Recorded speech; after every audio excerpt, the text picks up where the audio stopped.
Hi, everyone. Welcome. It's Saturday, January 21st. I feel like a DJ. Hey, it's Saturday, January 21st, and we've got the big hits at you. Gee, I wonder where I learned that DJ voice from. Been entrained in my brain since I was 2 years old. Okay. And what we're doing actually are the big hits. We're doing the big stances and phrases and words of the year, and people have been putting them inside the chat here, and I am just writing them down now so that I can remember. If I could remember to write these in your little folders in your notes, that would be such a victory as a coach. I can't even begin to tell you.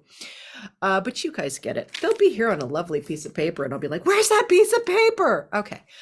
I love it in the fuck around and find out energy. Fuck around and find out energy. It's such a great phrase that we've all been using on Twitter, especially small town living for Jill. Hey, Kelly, we can also just save the chat. Yeah, I know, but the writing for me is, and it will save when I save all of it. And thank Yeah. you, Avery. And yeah, but I will never do it that way. After 5 years of doing this, you kind of get to know who you are. I just want to honor also Holly's stance, which she's been working on all week. Beautifully weird and wealthy. Take that in. Take that in, everybody, because we're all beautifully weird in some way, and we're all afraid of our beautiful weirdness. And she gets to be wealthy at the same time with it. Just love that. Gina, audacity. Ah, I have to think like the richest people in the world are probably also the weirdest. 100%. And don't give a shit if the world, I mean, look at some of the people that drive us crazy, and who are, very successful in the world, right? And Avery's is balance. And I was going to write, and Shannon's is driving. No, Shannon's is not driving. Yes, Diana, I know you're on Mastodon, and you and I are gonna have an actual session where you help me walk through that, because I am done trying to find a new place. I can't understand it. It's too much fucking stuff for me. So, Marina, we're doing phrases or words or stances for the year. And if you've done the year-end process, your future self would have given you one of those words or phrases. And if you haven't done the year-end process, the recording is up in your Humans on the Verge somewhere. That's helpful. Anyway, I highly recommend you guys revisit the recording if you need to. All right, we're going to do that. Okay, so we're done here right now. Oh, go with the flow. Thank you, Marina. Stop trying to steer. Oh, love that. Go with the flow. Stop trying Get up. I like that. Chanda, get to up. steer. Beautiful. Okay. And Chand is Get get up. up. Just get up, girl. Get up. I think of James Brown, get up on the dance floor, girl. Get up. All right. Oh, look, we all got that. Look at that. Look at that now. Now I think that'll be our end song of the day. Will be James Brown getting us up on the dance floor. Uh-huh. Yes, we will. Okay, off the chat, Kel, off the chat. All right, it's 10 after. Beautiful. Avery, I'm going to make you co-host. Also, Holly, I'm going to make you co-host in case we need. Oh, what's going on there? That was weird. Don't do that. Nope, don't need the chat. I love Gina's light. It's very ethereal. She's got the rays coming down on her. It's nice to know it's sunny somewhere in the world. It is. It's beautiful blue sky, sunny here after, oh, lots of wet and rain. Mucho wet and rain. Okay, here's our agenda for the day. So you guys, so your ego brains can know what's going on and relax. Your controllers. I'm going to ring a bell. We're going to sit for a few minutes. I'm going to read a David Whyte poem. And then we are going to do some voice dialogue. I have one, two, three, four, five, what I would call six dualistic voices that will do some disowned version, some owned version of those. We'll probably go through some of them pretty quick, like the controller and stuff, because we've done enough of this before. But I think some of these are new. And then we're going to go and do 6 or 7 voices of the non-dual. And I've got my alarm clock on so that at the 11:30 we pause, we take a quick bio break and wherever we are. But I'm going to leave for sure at least an hour for the non-dual because I picked a card for us this morning. I've been picking cards lately before I teach and before I coach. And I asked what our collective needs this morning to get into. And it was one of the selves archetypes. It's the archetypal cards I pick from. And it was the one. So it's like the non-dual. So it was like, oh, well, we do that anyway. I mean, that's what we're here to do today. But I'm really going to honor that. Yes, even though our egos need a little shadow workout today, as they always do. We're going to spend some time in 1, 2, 3, 4, 5, 6 non-dual voices, which you're all familiar with these non-dual voices. You've all done them before. So we're going to do that. Okay. Oh, yes. Got your note, Diana. Good. All right. So we're going to do the first thing first, which is we're going to ring the bell. Okay, here we go.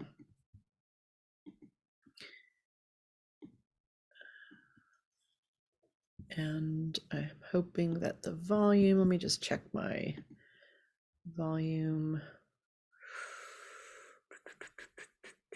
Settings are good. Output volume, I'm going to put a little higher. Okay, all right. Let's take a moment, get your feet flat on the floor, however you do that. Get your back in a kind of a nice awake kind of sitting up stance. Okay, here we go.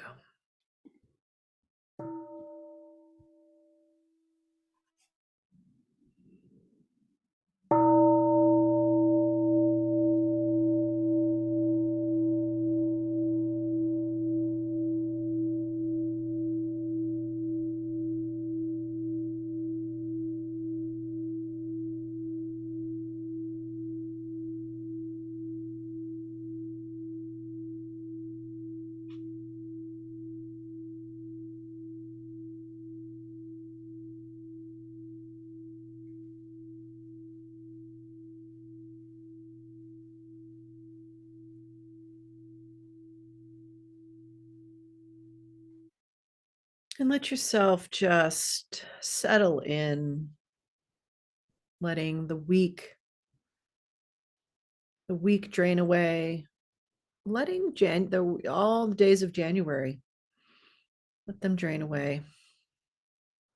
Let all the days of over the holidays just drain away. Let all of the activity, all of the holding you've been doing externally, all of the holding internally you do, and let yourself land in the lap of this moment.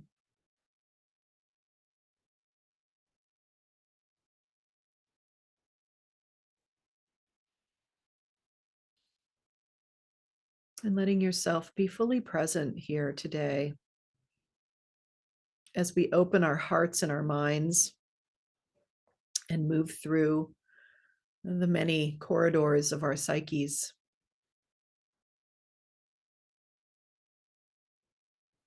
And always in service for our highest good and the highest good of those around us and the planet, all living creatures, all living systems.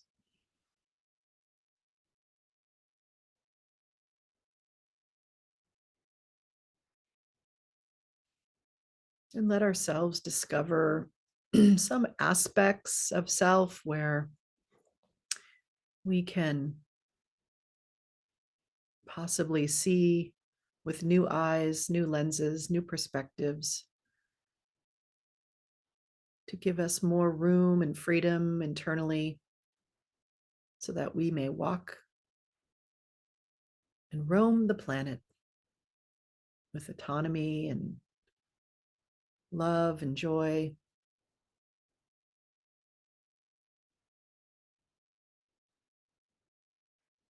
May this work support all beings.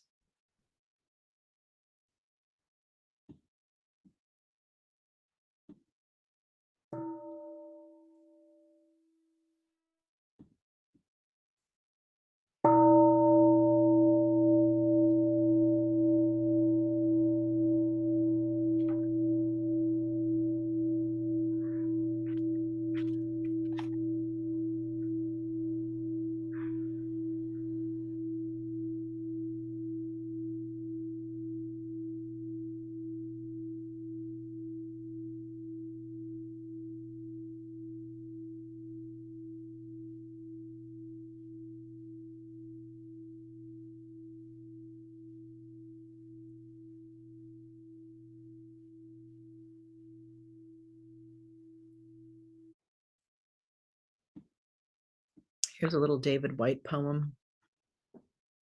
It's the first poem. Oh, no, it's not. I lied. It's the second poem in his book, The Bell and the Blackbird. It's called Just Beyond Yourself, which I think this is a really great kind of poem for what we're doing here today. Just beyond yourself. It's where you need to be. Half a step into self-forgetting, and the rest restored by what you'll meet. There is a road always beckoning.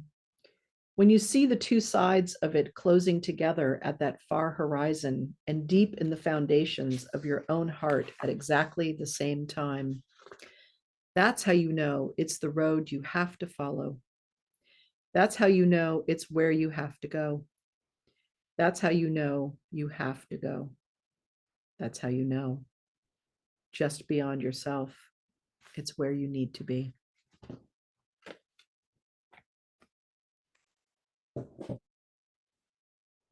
All right, I'm going to change the view here on my screen to gallery, just so I can see all of your faces. But I'm not going to remove the pin, which I think will make the recording the other way, but I'm not sure. So you can all see me. All right. And we have 12 people, but only 9 people on video. And I know that, hey, Jill, welcome. I know, Shannon, you're driving. I just want to make sure that everyone else is on video, because it does help me to do this process to see you guys. And of course, you guys know that you can, and I encourage you to unmute if you don't have a lot of noise in your background, so that you can just free fly, popcorn in what it is you want to speak out into the space. And hold on, I'm just going to write some words down here for myself.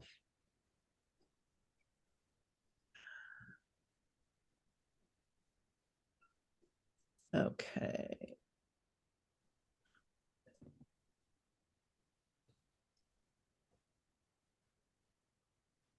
All right, good.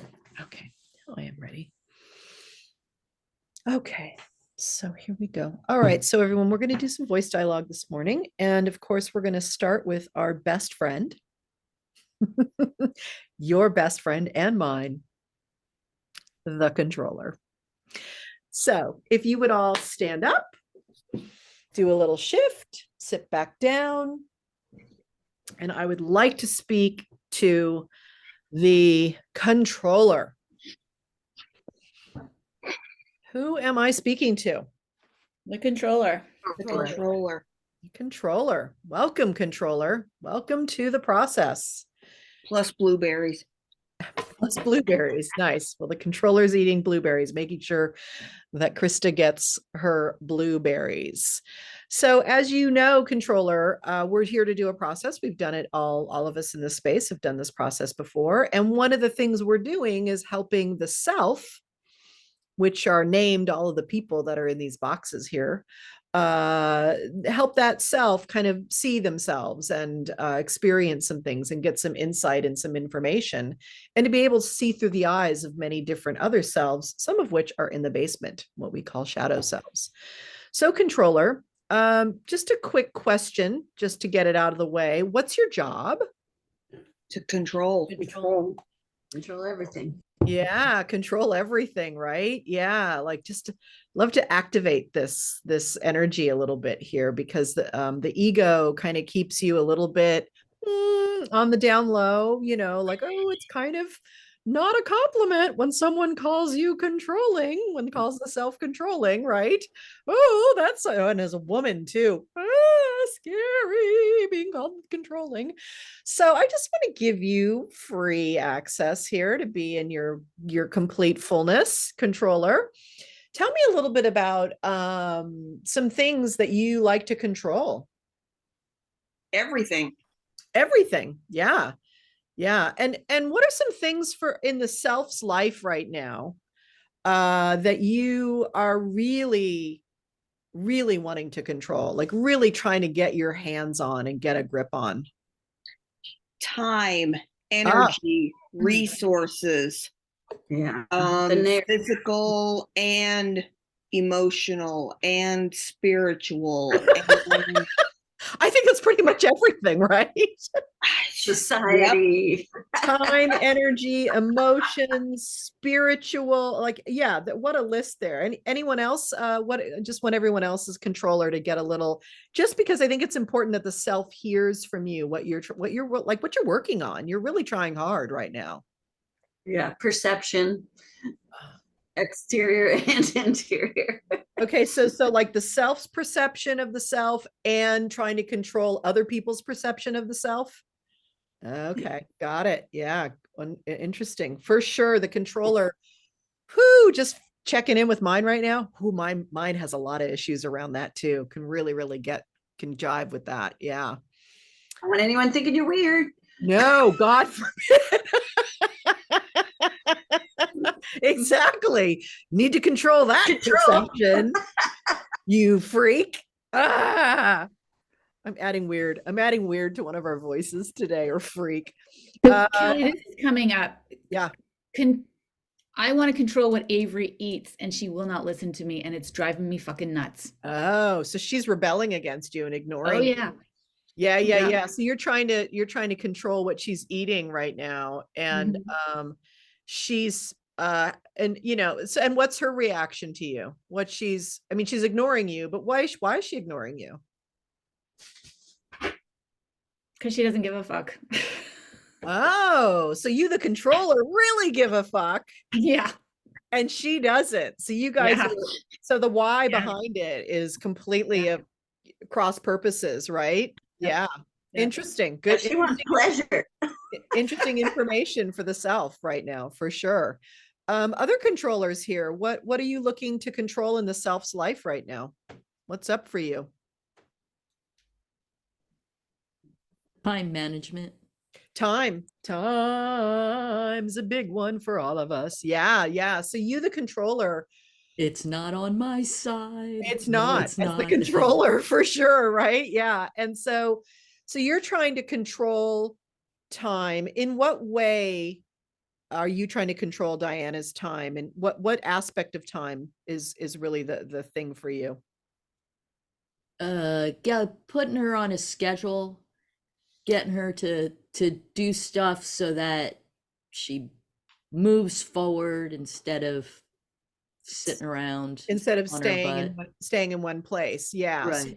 So you're for trying the best, but yeah, but she's not buying it. It sounds like she's doing it, but there's no joy in the doing it. I want her to be joyful doing it, doing what I tell her to do. You want to control her time and her joy.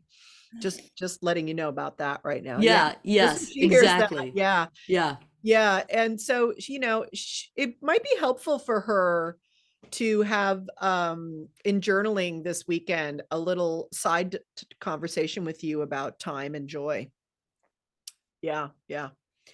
What else is up in the room here for other people around you, controller? What are you trying to help the self with in your controlling? Finances. Finances. So are you trying to control how much Jill spends? Yeah, that's something I have to start doing, but I want to stop the bills from coming in. Oh, so you would like to Mean of them.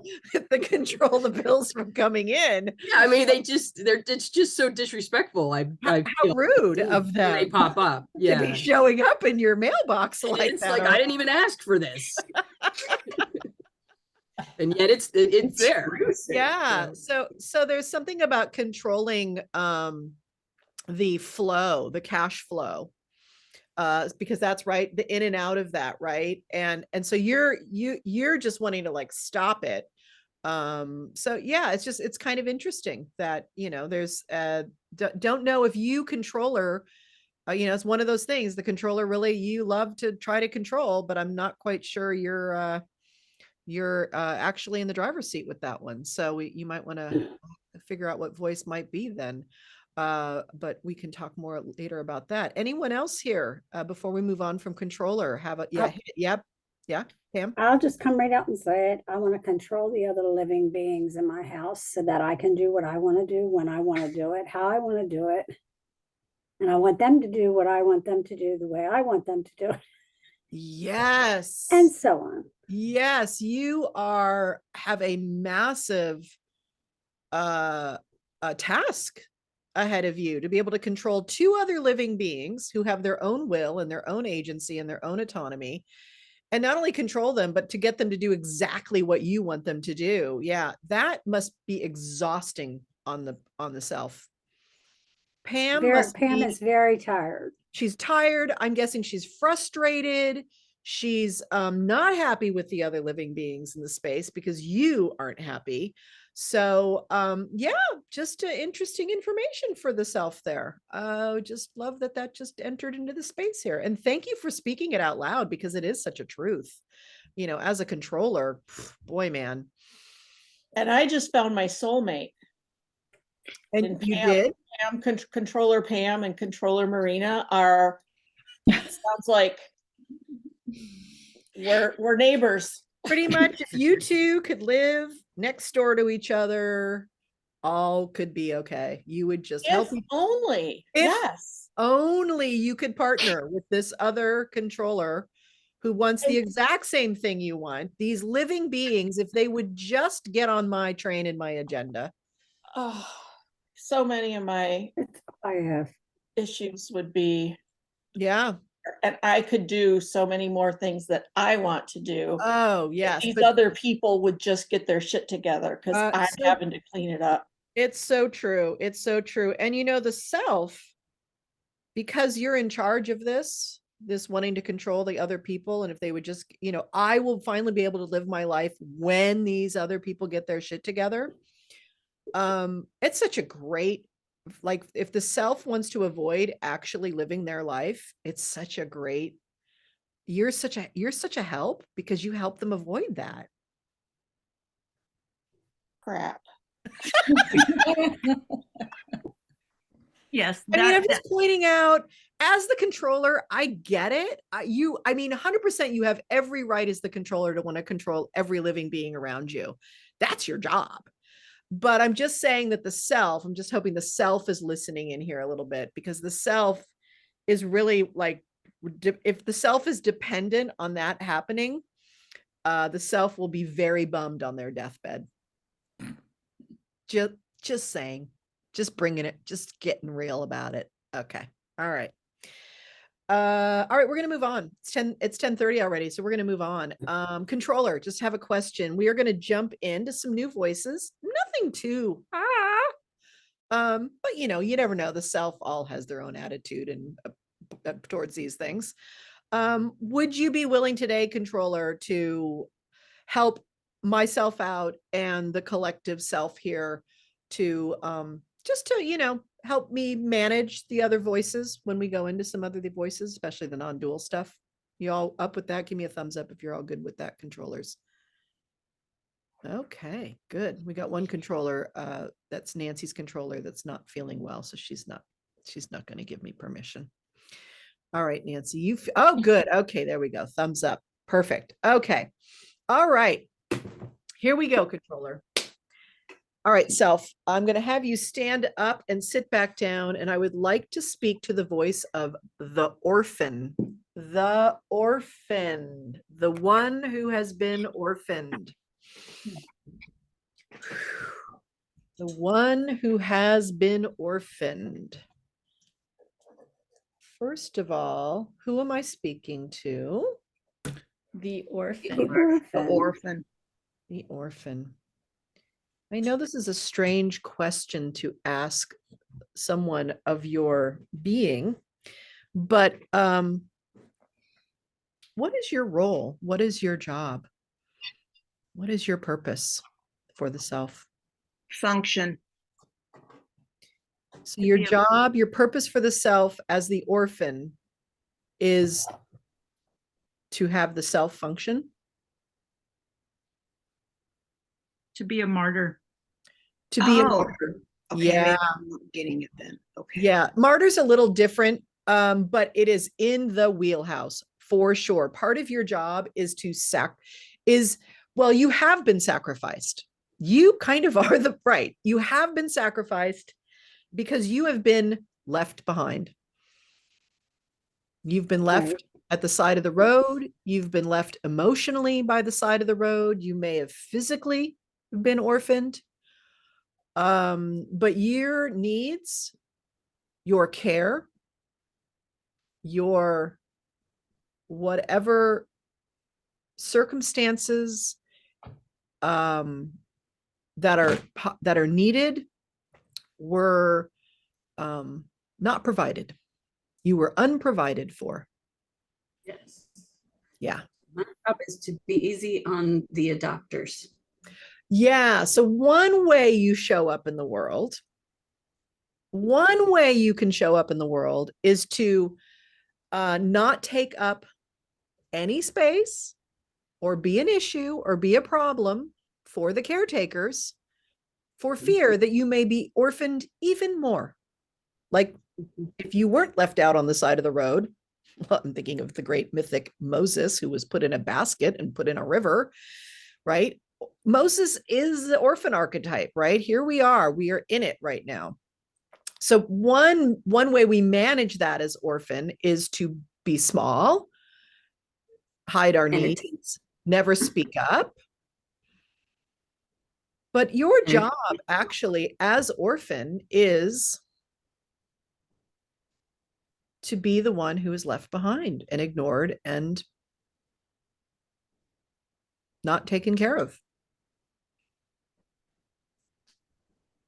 I know that sounds like a strange job, but that's your job as orphan. Totally So, my center of my wheel house. yeah. And in every single way, the selves that are on this call and in anyone listening to this call and every human being on earth was in some way or some shape orphaned, was not cared for as the soul and the small child needed to be cared for. And so you came up with some strategies, orphan. We just heard one of them, which is I'll be small. I won't even ask for anything because then, because I don't want to risk even more orphaning, if that's a verb, more abandonment, right? So just curious, as the orphan for this particular self, what are some strategies that you've come up with in order to survive in the world? Hypervigilance. Yeah. And how does that show up in the self's daily life? Kind of just always being on edge, always being on the lookout for where something may go wrong. Yeah. And that hypervigilance, it's such an interesting word because it really activates the nervous system. So the nervous system is always engaged on some level, and it's always kind of running in a higher kind of a frequency, which can feel like a lot of armoring and a lot of exhaustion for the self. So that, yeah, hypervigilance, being small was the other one that was an unneedy, being small and unneedy. Or the flip, being Self-reliance. entertaining. Oops. Gina? Oh, self-reliance. Great. Wanted self-reliance. So self-sufficient and self-reliance. Yeah. Yes. So that would be the, I'm never going to ask for help. Exactly. Yeah. Asking for help would be A It sign is- of weakness. a sign of weakness. And even as, yes, because clearly these caretakers aren't going to, so I have to take care of everything. And I have to even act like I know how to take care of everything. Like even Yes. showing up like I know everything already. Yeah, because you can't trust people to know what they're doing. So you got to figure everything out yourself. So not trusting, even Not if you do trusting. encounter others, not trusting that they would care, they would know how to take care of you. Yeah. Yeah. You have to question everything all the time. It's a bit of a double-edged sword. It's a huge double-edged sword. There's Absolutely. a lot Yeah. of really good things, like, so resilient but exhausted. Yes, yes, yes. And that is one of the certainly one of the kind of the interesting outcomes of being orphan is you are resilient. My God, you're still here. The self is still here. Look at you guys, right? Still breathing. Yeah, still breathing and more than breathing, thriving, you all are, look at the planet, you all are okay. You're okay, right? You're dealing with things, you're unpacking things, but yeah. Just gonna look in the chat here. Kelly, I feel like there's also a different angle to it that comes up for me, which is, or for Ava, or forever, Yeah. the orphan, is Yeah. I just want to make everyone else as miserable as me. Okay, this is great. This is another strategy. Yeah. So if I'm gonna be orphaned and abandoned, you're gonna feel my pain. Yes. You're Yeah. going to feel my pain. I am not going to endure this by myself. So I'm going to punish others. I'm going to make sure they know about the pain. And I'm guessing you do this in very interesting, indirect, surreptitious ways. Very passive aggressive ways. Yes, yes. Leaking out from the basement. Mhm. Leaking out from the basement. Another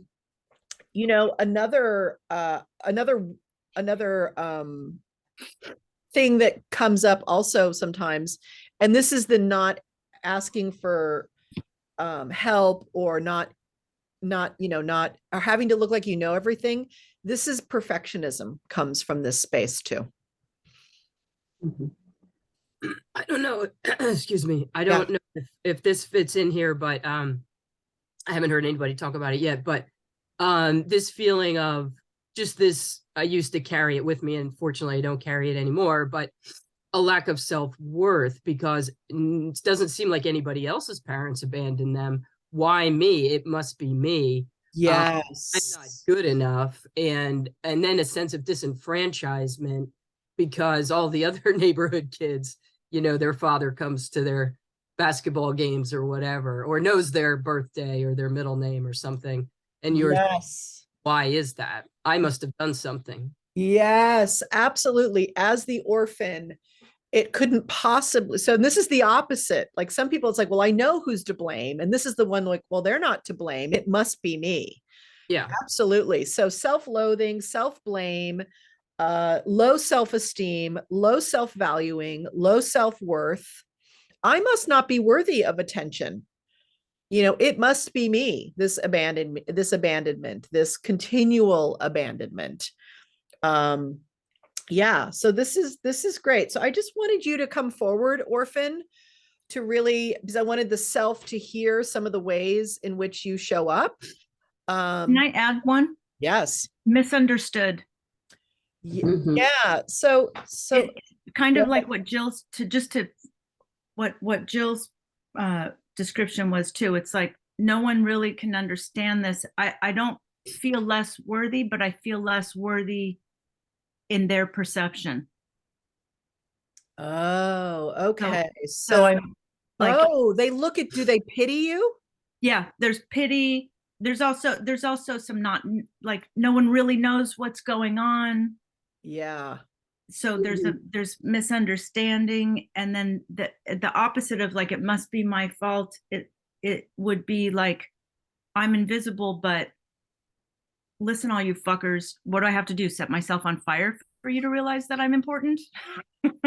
Or that I'm in need. Or that I'm in need, or yeah, Important enough to get some care. to pay attention to. Yes, to pay attention to my pain and my confusion and my fear. And great conflict, because it's also like no one people make so many assumptions, they don't really know. Yes, right. So What they misinterpret who Misinterpret. Chanda actually is, Mhm. because they don't see the orphan that you've been orphaned, that she's been orphaned. Yeah. Yeah. Interesting. Very interesting. Maybe Did- one last one too, trying too hard to fit in everywhere. Because I know Yeah. it- So the chameleon, right? The orphan becomes the chameleon and can fit in with any clique. I know myself, I was part of in high school, the stoners, the super AP nerds. I could hang out with the artists, even though I was too afraid to be one. I was friends with all the teachers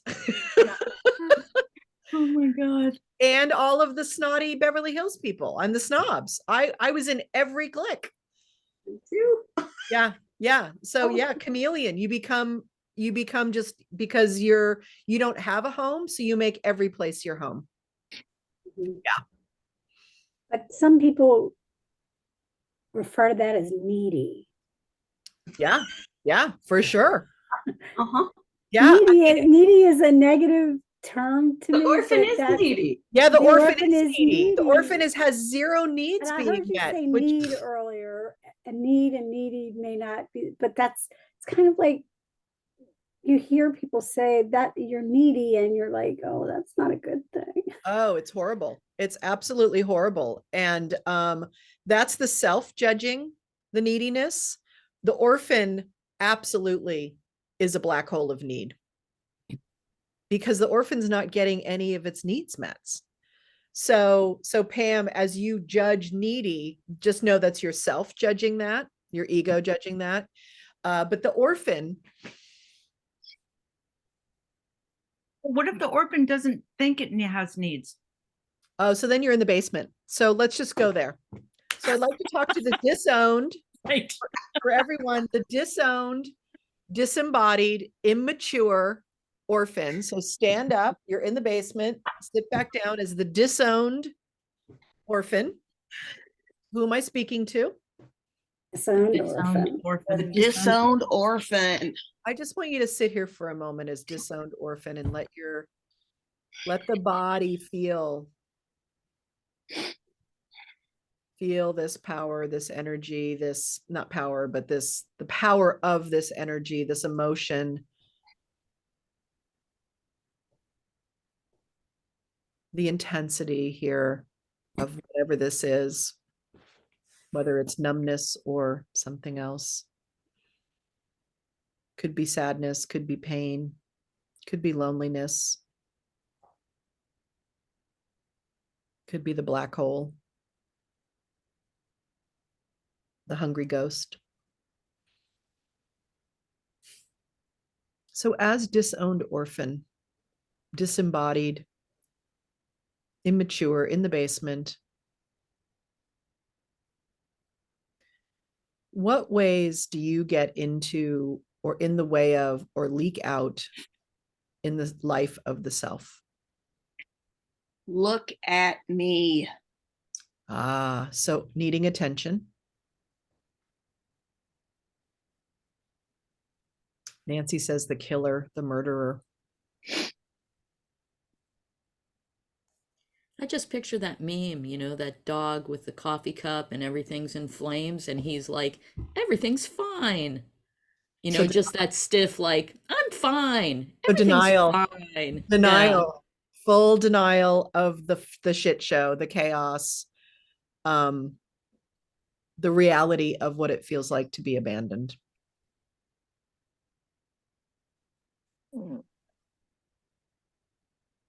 How else do you leak out in the self's life?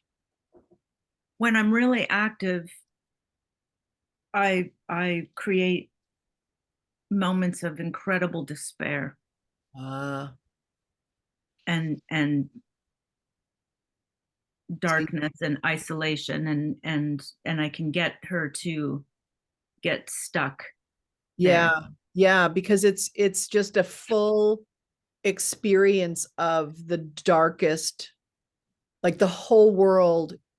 You know, there's no aspect of the world that will not ever orphan or abandon or reject. Yeah, There's no solution to this. no, it's this existential angst to the like times 10, like just Yeah. Yep.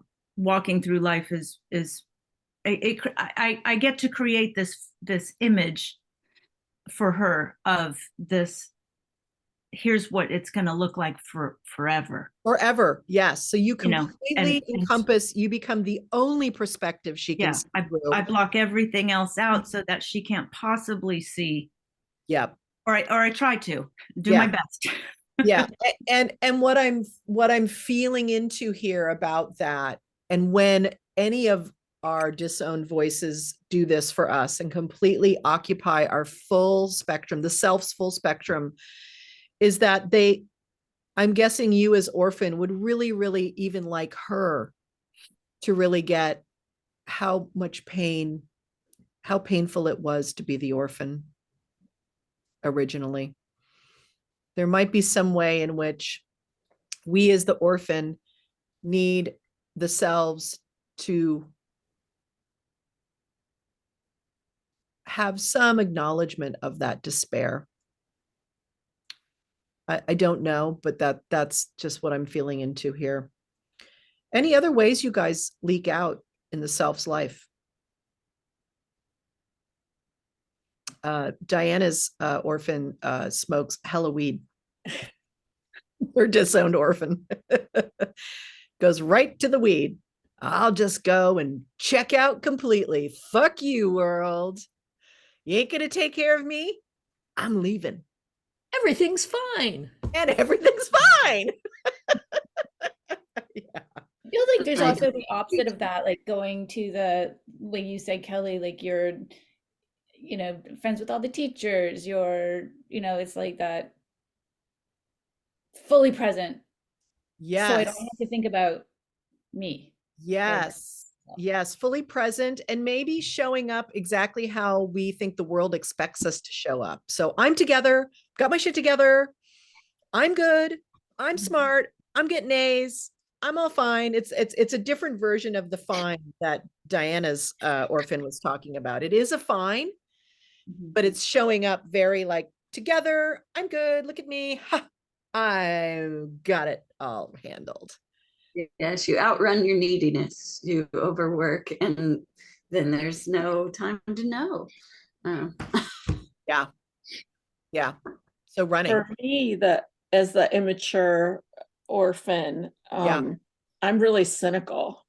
And I think it's always going to be like this. Nobody really gives a shit about the things that are really important or value. They say one thing, but yet they let me be there. And I think so you and the Chanda's thing- orphan need to hang out a little bit. You guys have a similar mindset.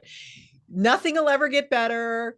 Everything's fucked. These people will never understand me. They'll total cynicism, totally like it's always going to be dark. Nothing can be fixed. Nothing will change. Yeah. Yeah, for sure. For sure. I want to say my orphan's also so pissed off. Like, Good. Yeah. She like, is. it's Say, like say it that way. Say I as the orphan. I as the orphan am so angry because people just don't get, they're not seeing really, like, none of that shit matters. Like, they're just, everyone's so stupid. Yeah. Yeah. Like I don't, it's that there's a contradiction in how I feel and how people see me. Yeah, yeah, yeah, yeah. And so there's just a lot of rage about that. There's just rage about, I feel powerful. I do feel capable. I feel all of these things. Yeah, even though I'm an orphan. Yeah, so it sounds like what I'm hearing is um the orphan's pissed off that people see the self only as an orphan. Only as an orphan. Like there's so much more. I'm not just an orphan. Yeah. Yeah. And that's interesting. There's some disconnect there. Even, and if you're in the basement, that means the self can't see you. Mm-hmm. So that's just interesting. I don't know what to make of all of that, but Yeah. I totally hear you. I totally hear you. So the world sees you as the orphan. The disembodied orphan absolutely puts a shroud over everything else so that I can't, my true, I can't even see it. That's it. That's it. But Yeah. but there, part of me really does know. Yes. Yeah. So you leak out by becoming a projection. Yes. That you go to the world, hey world, I'm really an orphan. And Chanda, the self's walking around the world going, I'm fine, I'm capable, I'm good. And everyone's like, I think she's an orphan, actually. That's what I'm hearing and seeing. Fascinating. This is the power of the unconscious, by the way, this projection. Chanda has her invisibility cloak on. Yes. Yes. It's an orphan invisibility cloak. Yeah. You know, Yes. myself gets that too. In the way that even though I'm turning 60 this year, people who are 20, 30 years younger than me call me kiddo. And it's the same thing because I'm my dad's kiddo, because my dad used to call me kiddo. And so I project out into the world, my orphan, I need to be your child. please parent me. And so everyone calls me kiddo. And it's weird. It's just weird when it happens. And I think, you're 20 years younger than me. Oh, do you know how old I am? Like, so Can I sidebar for 1 second out of my Yes. orphan because I have a weird question? Yeah. Is there something particular about that environment for a child with parents who are famous and narcissistic and whatever, and all the other things? Maybe there's some weird twist in that in what the orphan and maybe there's some connection to that in the projection. I think, yeah, I think you're maybe onto something. And I think both our psychology brains could have a great conversation about this and figure out something about it, because I think you're onto something there. I think it is a narcissistic thing, probably. And then of course we are public figures, so then we get it through the public. Yeah, there's something about the disconnect and the projection of and shrouding of reality and what I want her to feel. Yeah. Kelly, do many women call you kiddo?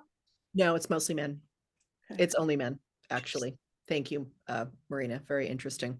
But enough about my orphan kids here. Yes, Pam, what do you have to say about my orphan too? I'm gonna leave your orphan alone and pick on my orphan. Okay, good. Because my orphan, left by the side of the road orphan here. I think terror is a word that comes to my mind when I think about the orphan inside, because the orphan is always, and I know that I'm talking about my orphan. Yeah. Always afraid. Just they're gonna say the wrong thing, do the wrong thing, act the wrong way, and be abandoned yet again. Okay, great. So by others. I'm going to have you shift a little bit so you can own this a little bit, Pam, and we can get this a little bit out of the basement for you right now, or a lot out of the basement. Is I want you to just shift in your chair and let yourself be the terrified orphan just for a few seconds here, and speak that sentence again. I, as the orphan. Am I going to repeat after you? I as the orphan, am terrified. Yeah. And you're terrified of what? Abandonment. Yeah. And you're terrified that if you say the wrong thing or do the wrong thing, it's going to happen again. So you have to be so careful about everything you do and say, and probably be in your head a lot in order to really, really navigate this big, big unknown world out there, especially when you were a little girl and you were initially orphaned in a very particular way for yourself's personal history. So it makes sense that you're terrified. And like another orphan said earlier in the space, that terror can really take a toll on the nervous system,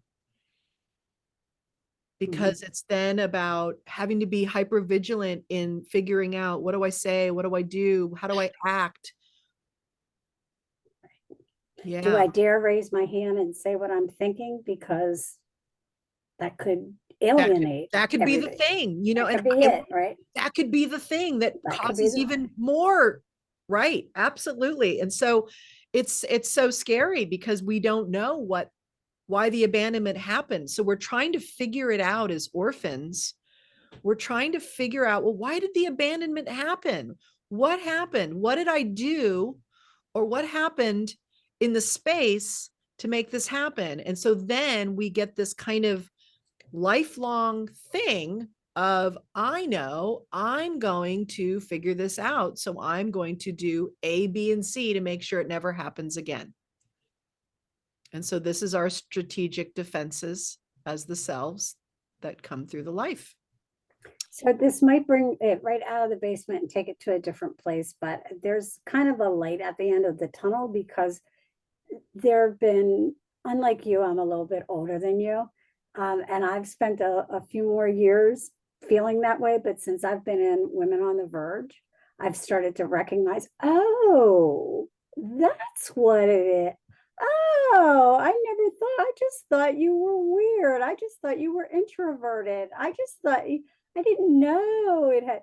So these exercises that we've been doing have been helpful.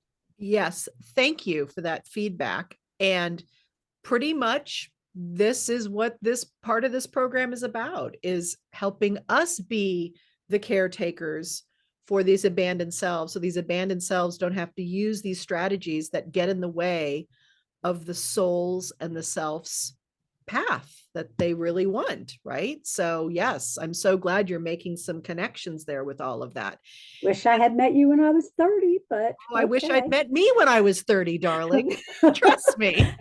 We'll just take what we got here. And let me tell you, we do. We take what we got and we're here now. So as we're here now, I would like to speak to the fully owned, embodied, and mature orphan. I know that is a strange request, but let's do it. We're going to fully stand up. And as you sit down, you are the fully owned, embraced, embodied, mature orphan. I would like you to just take a moment as you let all of this energy become conscious and connected to the highest, most wisest version. Fully owned, fully embraced, fully embodied, fully mature orphan. As orphan, you come with some very unique qualities that support the self because of your unique position in the universe. As the fully embraced, embodied, mature orphan,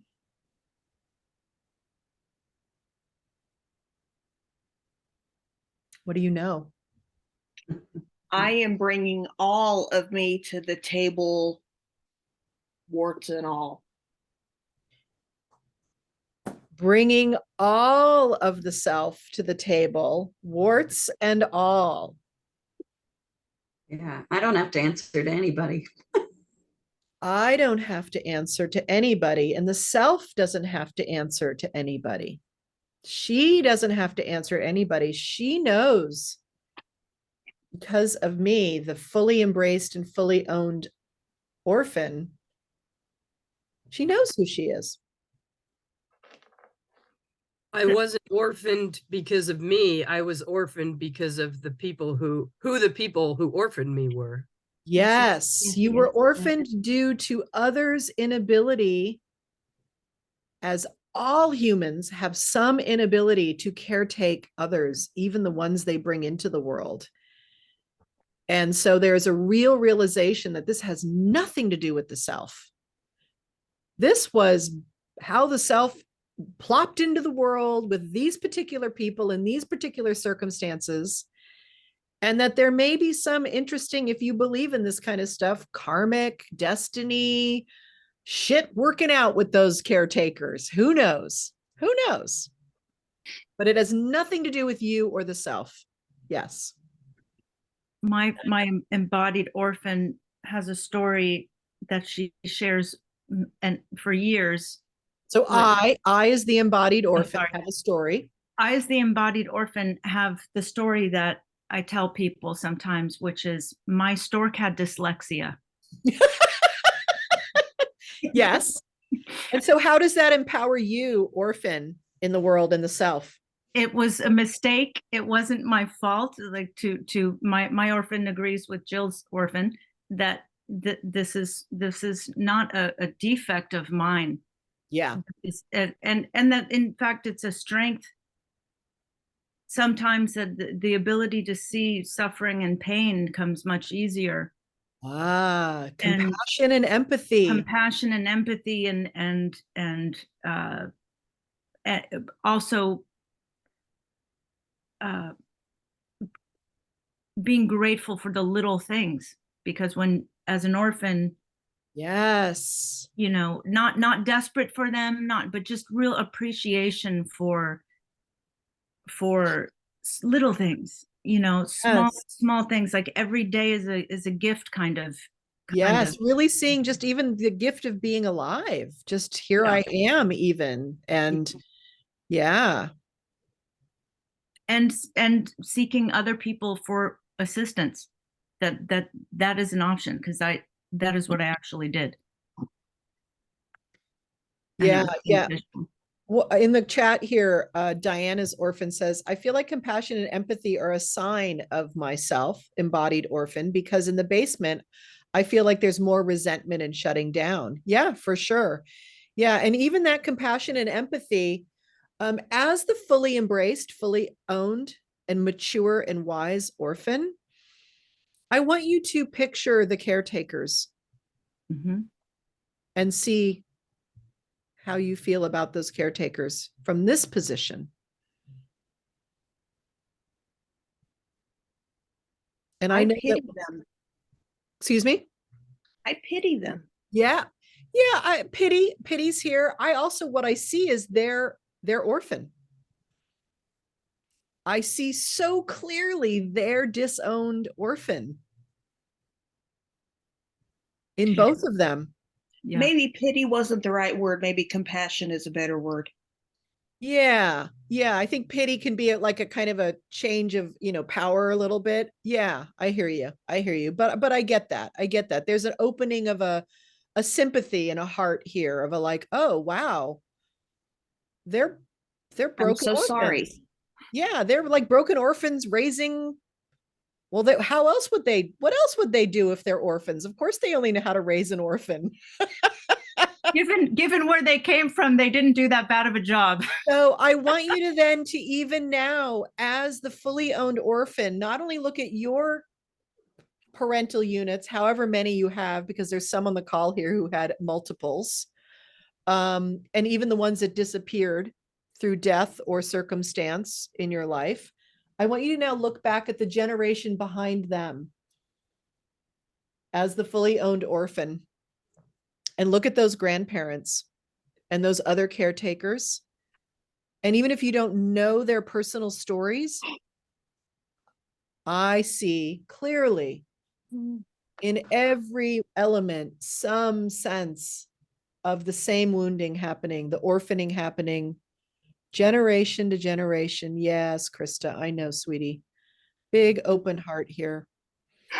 Seeing back that this is why when we make the change and we own our orphan self in this life, we are actually doing the healing of the generations, because we are saying, I will not carry this forward. This wound of this lineage is being healed on some level.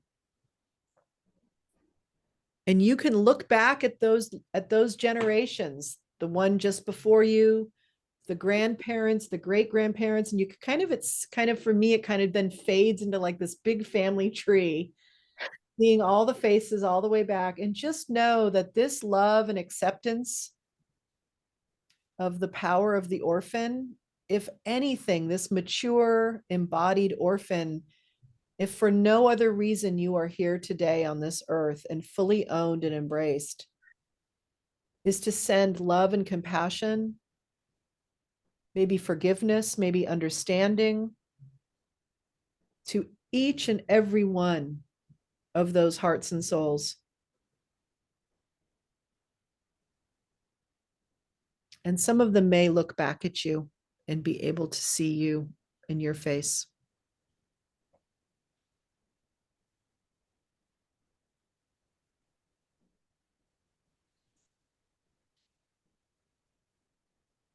All right, we're going to move on. You fully owned, embraced, embodied orphans. Thank you for being here today, and thank you for showing up in all of your phases. And I hope that you and yourself will stay in contact with each other, because I think the dialogue between you and self could be really helpful when the self feels frustrated or not at ease, or any of the ways the symptoms that each of the selves talked about shows up.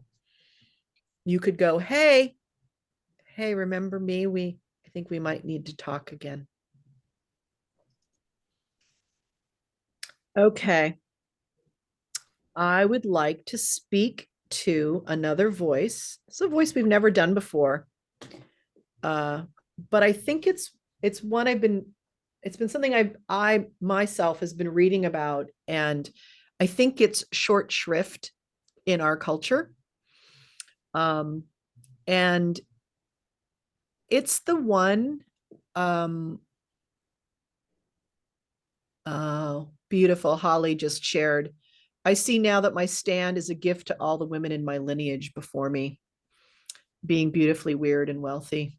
Couldn't do it. Now I get it. Yeah, they couldn't teach me because they couldn't do it. Yeah. One of my ancestors is from Salem, Massachusetts. I'm guessing I either burned someone or was burned at the stake. So I so get that. All right. Next voice. I'm calling it a certain word. But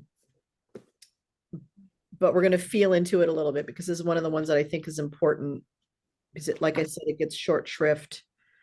And I'm just looking at this person's description of it before we jump into it here. Give me 1 second.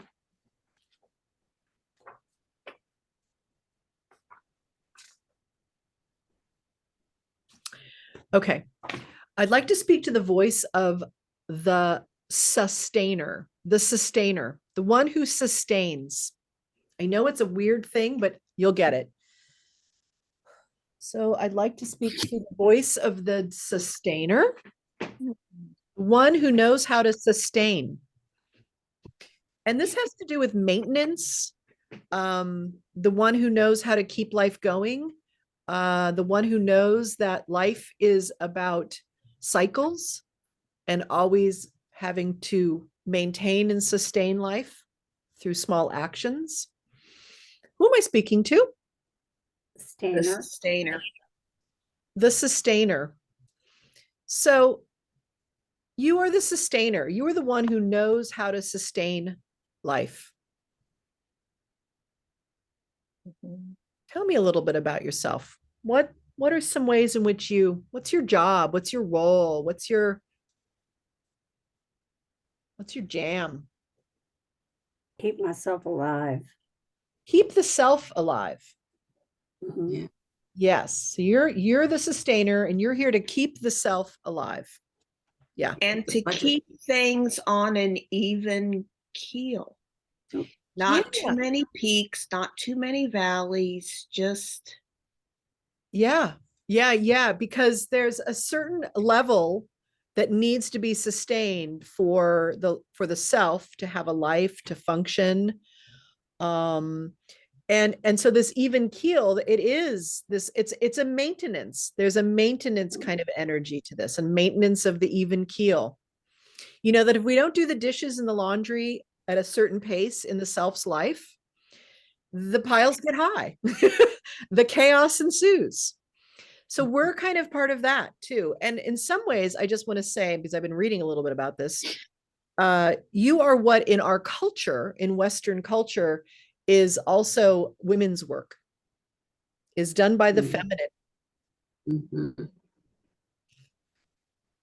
and is not seen as important.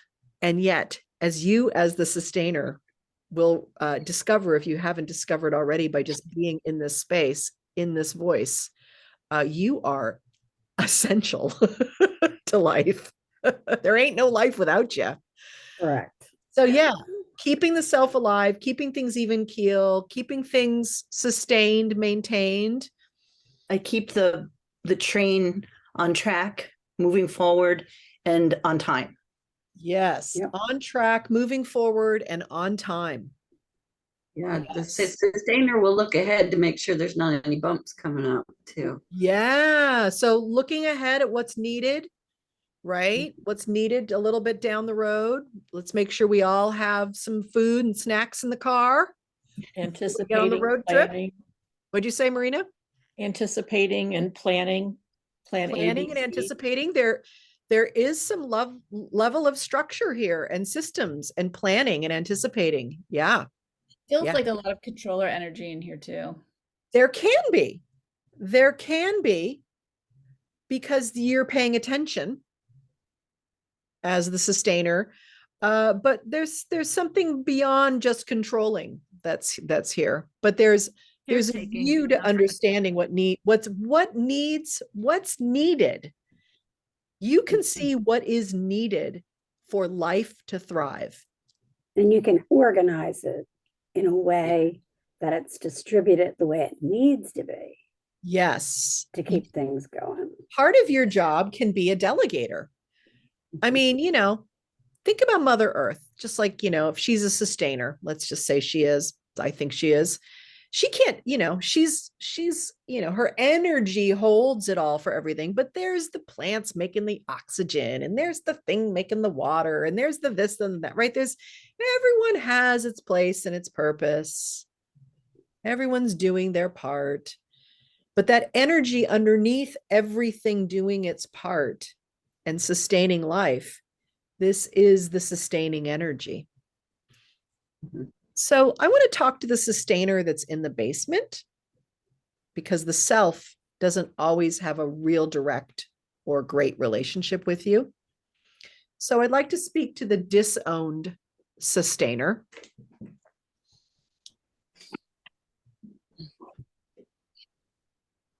Who am I speaking to? The disowned. Sustainer.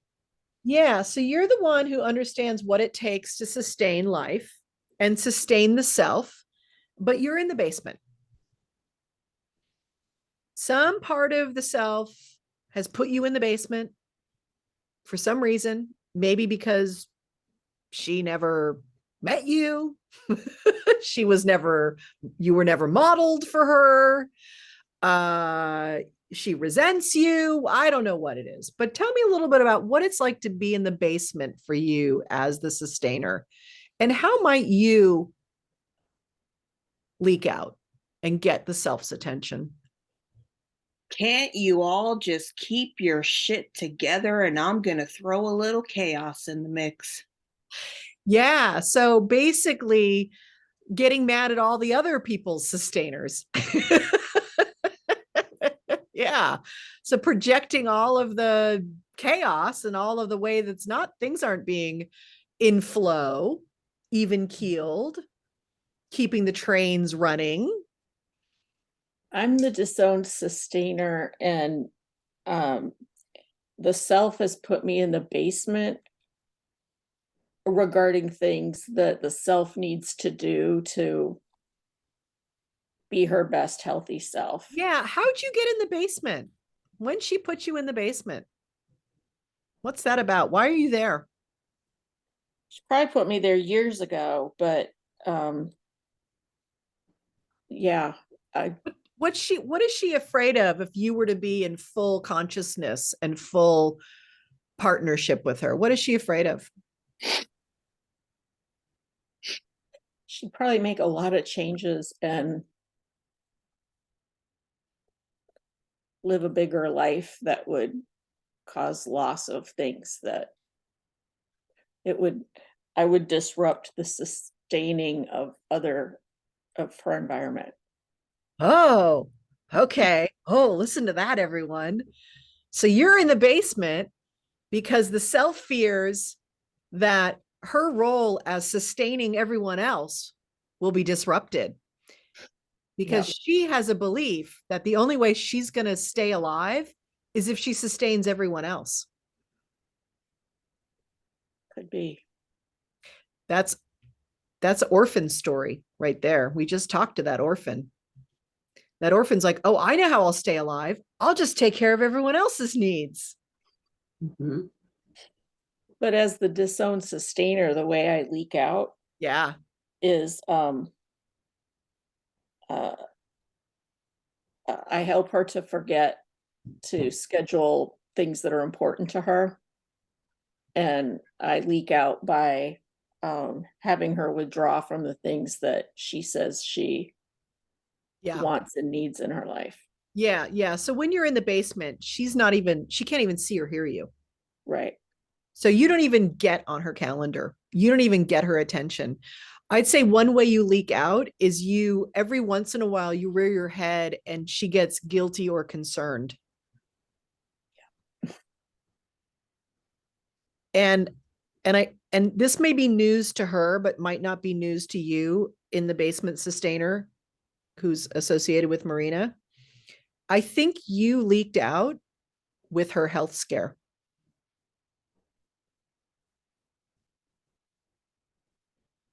Mhm. Yeah, yeah. This is a way that the sustainer or that which makes life possible gets the attention of the human when they're in the basement is, oh, you're going to ignore me? Not anymore. Mhm. I'm going to shut down your whole life. Mhm.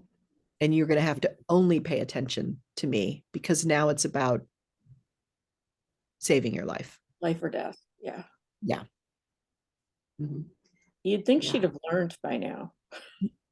Yeah, she's very committed to that promise that she's made, though, which you mentioned earlier over there about she's really, really, really believes that if she were to pull back some of the sustaining energy of sustaining other people, that she'd be abandoned.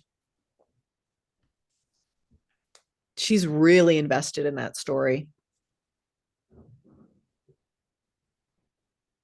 Mm-hmm. And it's so interesting because those people that she's afraid of that are going to abandon her absolutely adore her and would never abandon her. But she doesn't see that.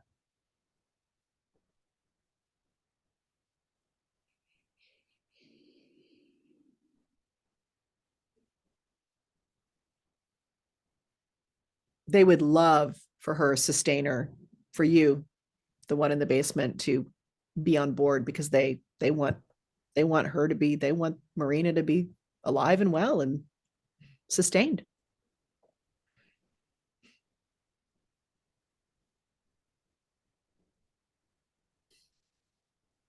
He's keeping her light under a blanket, right? She's literally keeping you in the basement, darling. You are the light. Every single one of you, you sustainers, you are the light. You are the life force of these beautiful beings.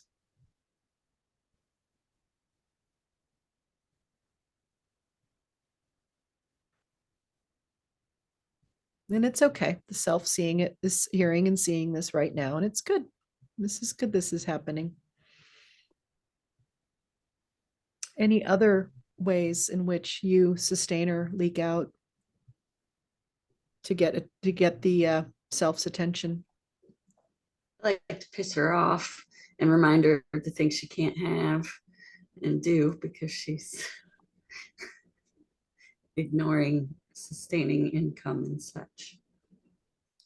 Got it. Got it. So you get some emotions roiled up in her because you're being ignored and she's not letting you really sustain her the way you know how to sustain her. Mhm. And so then she gets pissed off at these other things over here. Yeah, or herself even.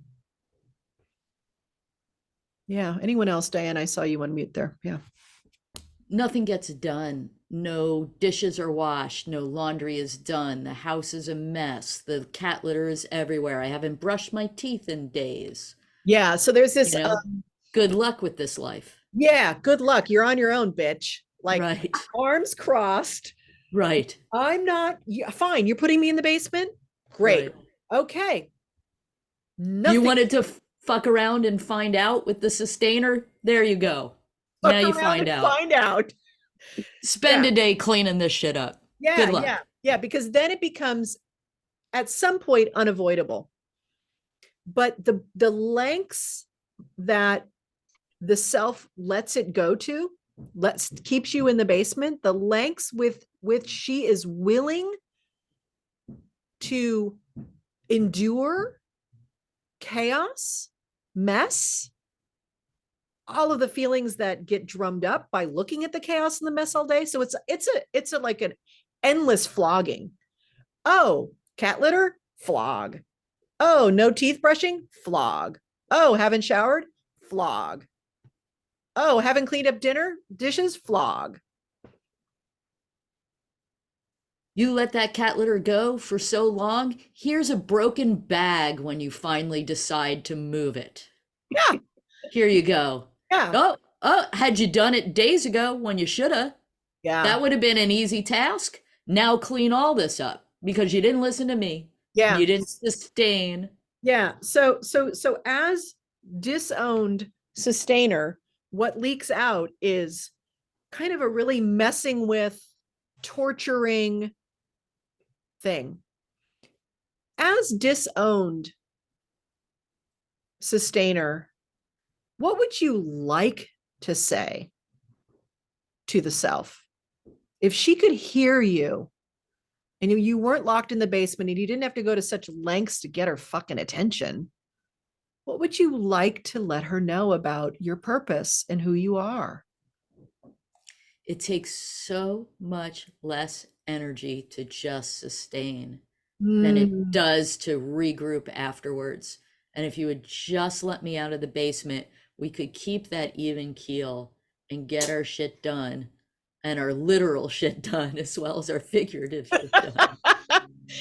Yeah, and what do you know as the sustainer? You've spent your entire life with this self. What do you imagine she's afraid of if she was to let you be fully embraced and be in full partnership with her and do these small tasks as they go along? She wouldn't be able to do them as well as you want her to. So There's some sort of aspect of like it just kind of she'll feel like she has to please me, even though like me as the sustainer wants to say I have your best interest, right? Yeah, so she's under the illusion that if she lets you in a little bit, you'll become some sort of critic or taskmaster, maybe. Yeah. And what will she miss out on if you become the critic or the taskmaster? What is she afraid that if you just sustain, because her idea is she's got some idea about who you are, which is not who you are. You're not the critic, you're not the taskmaster, you're the sustainer. Jen, that the tasks are too much, that they'll stack up and you can't get out from under the amount of sustaining. That's where she's at right now. But she fears that if she were to actually get the little things done and just let them sustain. The thought is it still wouldn't make a big difference. Oh, so what's the point? Yes, I think that's what it is. Okay. So what's the point? So there's a cynicism about it. There's a despair. There's a hopelessness. And there's, it'll never be enough. oh, it'll never be enough. Right. Or Krista's self might be seeping in here, but a loss of control. The controller wants to control everything. So if I feed anything to any other thing, I'm not controlling everything. Right, right. So the self will lose some control because things are being sustained. And one way the self has some control is by controlling the sustainer. Some other things are going on in the chat here. The self fears that she'll be made boring because she'll just be sustaining. And boy, these highs and lows are way more exciting to be. That's an exciting life, all those highs and lows. One of the ones just said, you know, the self says sustaining is boring. Another one says won't be spontaneous. Spontaneity will leave. Here's the interesting thing about sustainer is that you create the circumstances, and we're going to talk to your fully owned version of you, but you, when you're fully owned and fully on board, you create the space and the time for the self to do all the things that are spontaneous, that come from, because it's a baseline self-care. It's a baseline of life that you create as sustainer. The self sees it as boring. The self sees it as all these other things. Here's another fear that the self may have. If I actually take care of these sustaining things, then I will have time and space to do the big things I'm here to do. Oh, that's so good. Self-sabotage. Yes. So instead, I'm going to get preoccupied with the fact that I haven't fucking emptied the cat litter box in 6 weeks or whatever the hell it is. Or that I haven't done my accounting little thing, or I haven't done my taxes in 10 years, like whatever it is. Or I haven't done my walking or my shoulder exercises. I'll just obsess about all the things I haven't done, because then I don't have to get to being the bright light, being the weird light, being the muse, being the artist, being the truth teller, whatever the hell you ladies are up to on this planet in this life. You won't have to get to that. And then we won't have to worry about, well, I might fail. Like then we got a whole nother, well, I'm going to fail. I'm afraid of that. All the fucking shit, self-talk. I'm just going to avoid all that self-talk by not sustaining. Yes, Nancy says, no big rocks, just little pebbles. There's a video out there. I don't know if you've ever seen this, but this guy says, what, you know, you've only got so much time and space. What do you put? And he's got sand and he's got little rocks and pebbles. And he's got big rocks. It's like, what order do you put them in? And people like put the sand in first. And you can't put anything else in. Well, the big rocks are the sustaining. The big rocks are what sustains us. Health, right? Our environment, a peaceful, connected, warm, loving environment, body, environment, relationships, healthy, warm, supportive relationships, time for our expression in the world, space, calm, whatever we need, support for that. These are the big rocks, right? When we look at that pie chart, big rocks. What are the big rocks? Doing the dishes, cleaning the kitty litter, washing my hair, brushing my teeth. Those are all the little pebbles, right? But we opening my mail. Yes, exactly. Paying the bill, paying the Amex, you know, hiring the thingy. Doing my taxes. Doing my taxes. Throwing away the mail. Throwing away the mail. Touching the paper only once when it enters the house. Not touching the paper 14 times once it enters the house. That practice alone can change your life. As a sustainer, you know that. I would like to speak to the fully owned, fully mature, fully embraced sustainer.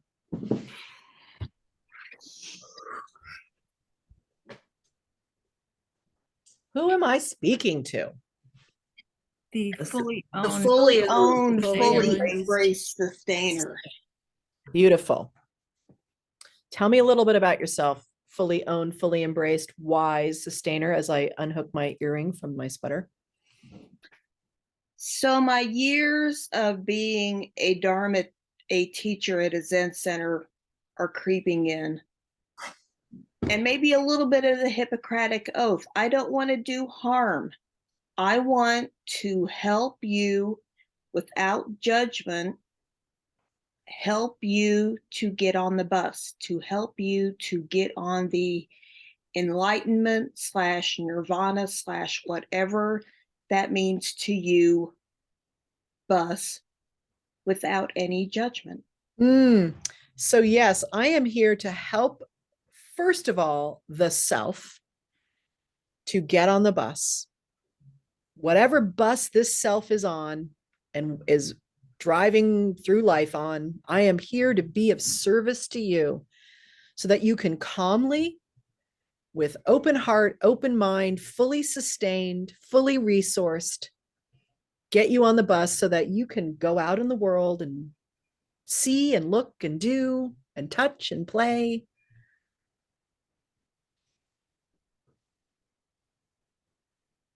What else? Fully owned sustainers. Well, there's my whiteboard. There is your, as the sustainer, there's your whiteboard. And look at how you're holding the space for the self with that whiteboard. And you've created a system for the self to know what's now, what's next. I got spreadsheets, I got databases, I got Spreadsheets. And not all sustainers need to do that. Just put it out there. This is this particular self-sustainer. My sustainer is envious of Holly's sustainer, very much so.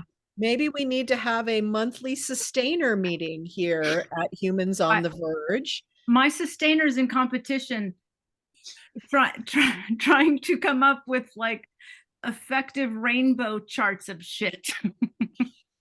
Yes. So this is so interesting because it is important that some structure is created for the self, and you as the sustainer, you need to figure out what that is. And so there is a time and a place for everything, and not everything, but there is. And here's something else that the self doesn't know that you know as the sustainer, and my sustainer has been trying to teach myself is she'll think of something like, oh, I need to wash my hair. And then she'll think it's going to take 14 hours to do that. And then I actually timed how long it took for her to wash her hair. And she saw that it between getting in the shower and fully dry, it took her 25 minutes. She was shocked by this. She thought it was going to take weeks for some reason. Like in her mind, it's going to all day there'll be nothing else left of her after washing her hair. So as the sustainer, one of the things I've been doing is helping the self see consciously actually how much can get done in 15 or 25 minutes with some of these sustaining actions. And as I've been helping her writer, her creative recently, by hiring a writing coach to help create some support. And this writing coach happens to be in the room here right now. And to see how 25 minutes of even just touching into story and imagination sustains that thing going on for myself right now. So as the fully owned, fully embraced sustainer, what are some ways in which you would like to help yourself out right now?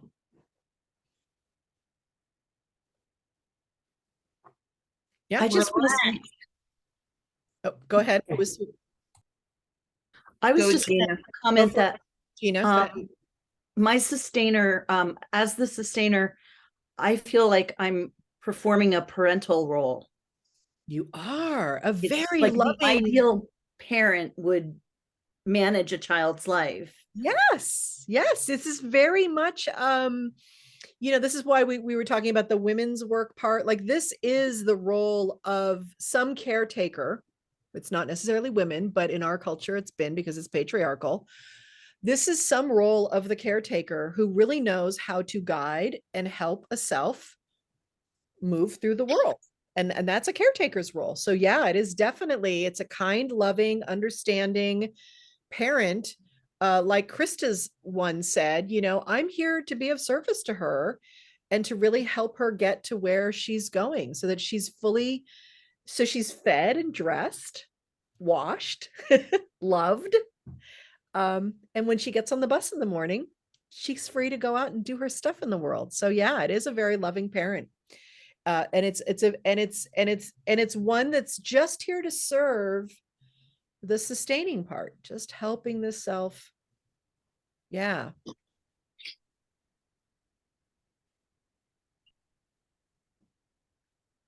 So at the beginning, I said that my phrase was, I got this. Yeah. The sustainer is helping me got this. She is. Yeah. I can so totally see that. yeah, making sure that there's meditation and there's balance in the fact that I have all these chores that I have to do every day. Other people have to eat, other people have to walk, and Yeah. that's So you as the lot- sustainer, lot of you are, people, but the dog yeah, and has to walk. you're helping the self right now in a situation because a circumstance happened in the self's life Yeah. where you have had to step forward more and sustain the whole environment, Right. and take on tasks. And the self is a little grumpy about that for sure. But you as the sustainer, it's like, all right, well, this is my jam. This is my jam. And when you're fully owned and embraced, the sustainer has there's no issue here. The sustainer doesn't feel resentful, doesn't feel abused or used. This is the sustainer's joy. It's like, let me look out and see what's needed in the space, right? Right. But really ultimately in service of the self, because at times in our life when our life partners or our pets aren't doing well, part of it is stepping forward in that way. Yeah. Right. It's kind of looking out there and saying, look at this mess. Okay, I got this. I got Do this. this and this and this. And guess what? I'm still going to meditate, and I'm still going to eat, and I'm still going to sleep. And Well, because I got this. Those are all sustaining things, actually. Right. Like eating and sleeping and having some time with the mind and meditation or prayer or whatever it is. Those are all sustaining practices for the self. I also feel like there's that ability, Chanda, when you said that your sustainer is resentful a little bit. There's the my sustainer wants to sustain my life, including making the bed, because I like having my bed made. It gives because it for gives you, yourself joy. For Avery, having her bed made, because you are a beauty type, and this is a typology through our leadership, that makes a lot of sense for Avery, because Avery loves us, whatever that calmingness is through that value of beauty. That's That why sustains you. That literally sustains you. Yes, Chanda. my sustainer was envious because I love organization. And so Holly's sustainer organization was like so epic that I was I literally was jealous of it, because I also know what the clarity, like kind of what Avery's saying, the clarity, yes, the calm and the peace that comes when my bed is made, because I do that, and when things are in order, when everything has a place and everything is in place. Yeah. And right? and when we think about you as fully embraced sustainer and how in flow and alignment you are when you look at the flow of life. Like I'm looking out at my garden right now. Everything has its place. It doesn't mean that leaves aren't weird and all of that, but everything I'm looking at, it has some rightful order to it. Yeah. Because it's an incremental sustaining of it. Yeah. Yeah. I create calm and peace. You create calm and peace as sustainer. Yes, you do. And there's what Diana just said too, where she doesn't make her bed and is fine with that. That's the piece where my husband doesn't make the bed, and that doesn't bother me because I make it because it's for me. Exactly. And so I could be very bitter and upset because he never makes it. Yes, of So course. I'm in choice over what I feel good about, what I sustain. Yes, you as the self too are clear about that because you're in conscious relationship with it there. Every I single just- self is going to have different things that need to be sustained. Mhm. But the bottom line is the body needs sleep and food and, some basic things, right? Movement, exercise, strength, just taking care, maintaining, sustaining the body. Each self is going to have a different level of what that means. Each self is going to have a different level of what the environment must look like. Like for me, myself, when she's in big creative mode, sometimes things get kind of scattered and chaotic, and I'm kind of in messy creative mode, like you have to be in certain parts of the creative process. But I always know before I start something like that, I am suddenly cleaning the house and organizing everything because I need empty Zen space kind of thing. The self does in order to jump in. And so, but I've learned as a sustainer that to have that even a little bit all the time, there's some things that my self needs to sustain.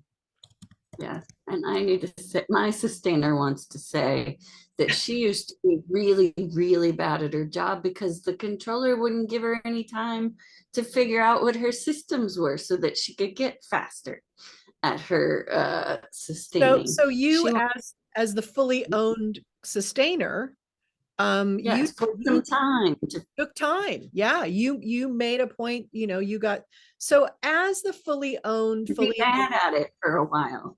yeah, well, we're humans, we're learning these systems and things like that. But the bottom line is that your energy, what you are, how you are of service to the self is very unconditional, is very giving, is very much of that truly that bodhisattva being of service sense. Mhm. You are here to keep the self not only alive, but really in a place where she gets to go do other things besides sustaining. Mhm. Okay, So one if more, this, yeah, one if more the- chance to share, and then we're going to take a 5-minute bio break. Yeah. okay, quick question, if the sustainer likes those things,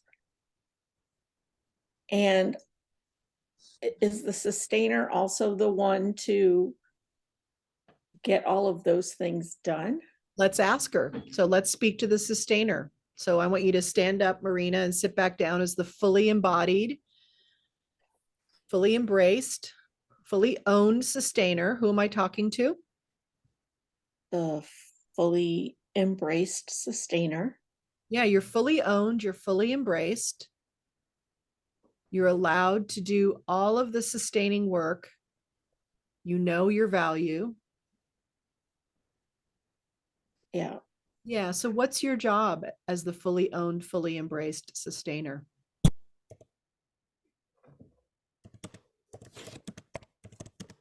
To keep all of the things moving and flowing For the self, yeah. for the self. So, but as the the sustainer, I know what needs to happen, but it doesn't always get done.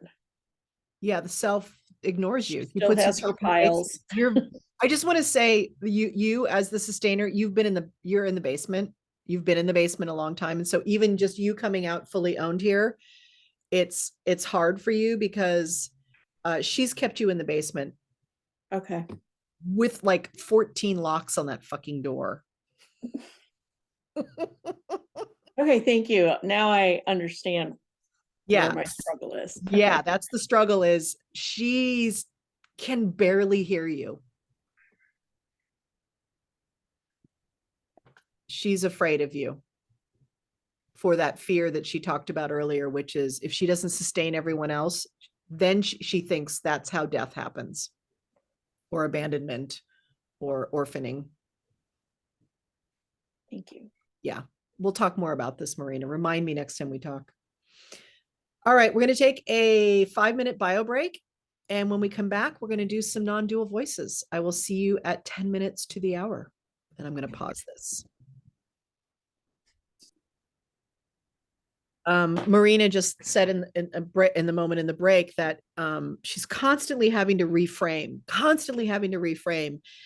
a mindset in order to pivot, in order to get some momentum in some area, or to focus on something and do something. And that's really, what we're doing here is reframing, right? We're moving from general idea of the voice to the disowned basement version, which is kind of where we usually are with it. And we're hearing about how it leaks out, which is really our normal behavior. And then we are reframing into fully owned, fully embraced, and mature. And it's when we can get connected to that version of the voice where it's free to do its job. It's free to be of service to the self. It's on the big, either the dining room table or the big executive board meeting table. Like it's got a seat at the table. That is a reframe. That is perspective work, right? That's ultimately what we do. Okay, Chan, I got your note. And so yeah. And so when we're constantly forgetting to reframe because we're stuck in our hell, or we're constantly going, oh, if I could just get it in another perspective and reframe it. Kelly and I talked about this. I know we did. That means we are stuck in the basement. That particular thing is stuck in the basement. So one of the ways I work with that in myself, and how I've worked with this voice dialogue work, because you guys you've been doing it now for a few years, you're all adept at this process. You can do this for yourself. When I wake up in the morning, if I feel like I'm stuck in some way, like something is really like, I will say to myself in my journal, I'll close my eyes and say, okay, who are you? What do you need? What do you want? That's what I'll ask it. What do you want? Because that's how you kind of get to the essence of what voice are you speaking to. Those of us who are writers, you always get to the character's essentialness by asking it what you want. As an actor, you have to know what your motivation is. What do you want? I want my daddy to rescue me. Oh, okay, great. So you're feeling like the abandoned little girl. Great. So let's talk to you. Okay, abandoned little girl. What's going on today? This is what and then she just, she speaks, I speak it out loud or whatever. And then I imagine, okay, well, now if I could have a relationship with the most attentive, loving inner father, I'm going to have a conversation with that one. So I go over and I literally go up and down, or I like to speak to the fully embraced, attentive, adoring father energy, and have this voice through me talk to this little one. And then we kind of dialogue back and forth. And I just kind of do the reframing, and then some kind of integrating happens through the dialoguing. And then you kind of walk through the day going, look at this. I'm not feeling so abandoned anymore. I'm getting my shit done. I'm sustaining. Getting my sustaining stuff done. Yeah, so that's my little play with that. All right. This is great. We've got about a little more than an hour, and we're going to do some non-dual stuff, since the powers that be told me that that's what this group wants on the soul level. So we're going to start with a very familiar voice, one that you all know and love from the ages, that brought you to this very space to work with me. I would like to speak to the seeking mind, the one who seeks. Stand up and sit down as the seeking mind. What is your job? To seek. You seek. Tell me, seeking minds, what are you seeking?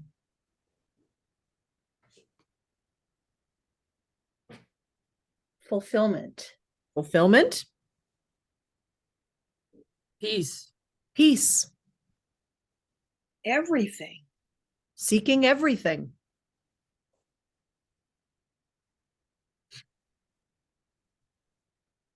I want to Expansion. see everything. I want to experience everything. I want to know everything.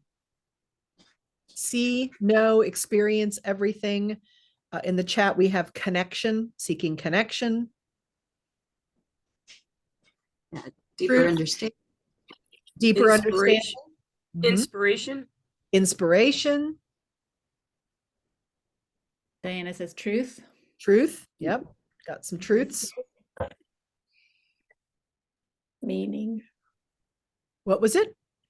seeking meaning and impact. Oh, yes. Seeking meaning is a big one for Seeking Mind. I want to understand the meaning of all of this. Please, O mystery of life, reveal yourself to me. Yes. Stability. Seeking Mind should go hang out with Sustainer.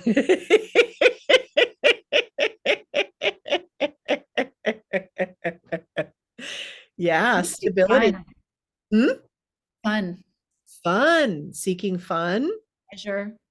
Pleasure. And so just notice the energy of you as Seeking Mind. There's a lot of different words we could drop into what you're seeking, but ultimately you are on the seek. You were seeking, and the energy is this, for me, very particular, and I've shared this image before, of like a lighthouse, just kind of its light, just going and like, where is it? I'm always scanning. Oh, the painting, that picture, that quote, that thing. Oh, that's getting me somewhere. Yeah. So just feeling this, and it's a pulled outside of the self energy. You're seeking. When we're seeking, we're this, right? We're looking, we're hunting, we're seeking, we're looking for clues. Is it? Where is it? Where is our meaning? Where is our stability? Where is our truth? Where is our excitement?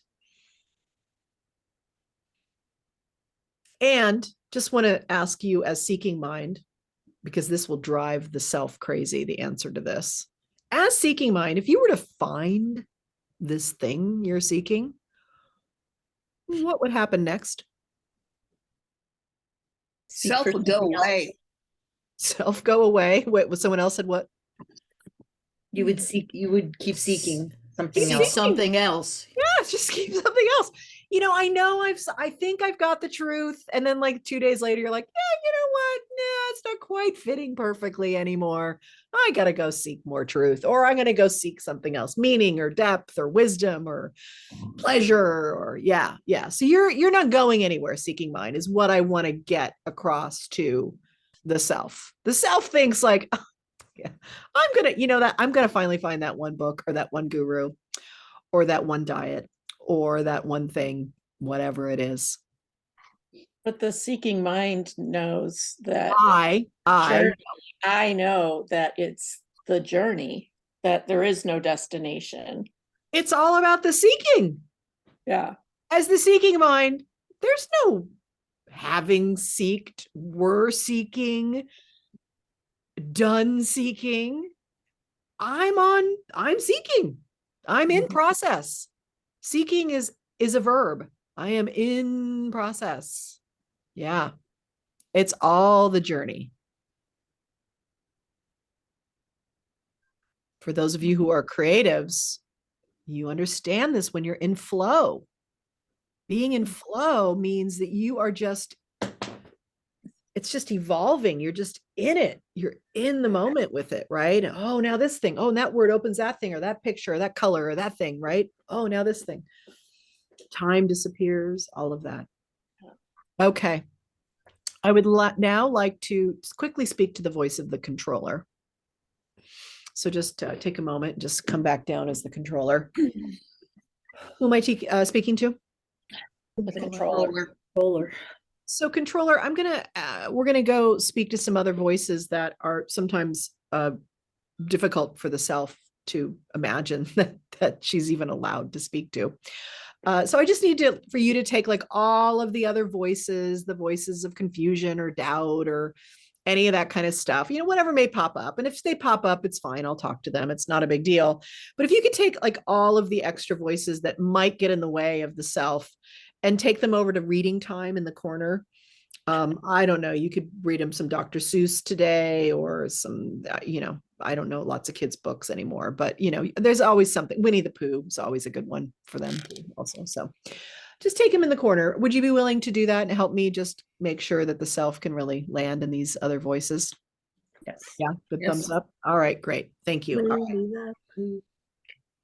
All right, I would like to now speak to the voice of the non-seeking mind. So stand up, sit down as non-seeking mind. Who am I speaking to? The non-seeking mind. Non-seeking mind. Let yourself just be here. You are non-seeking mind.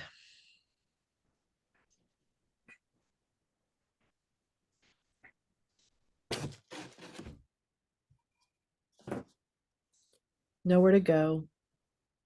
Nothing to do. No one to be.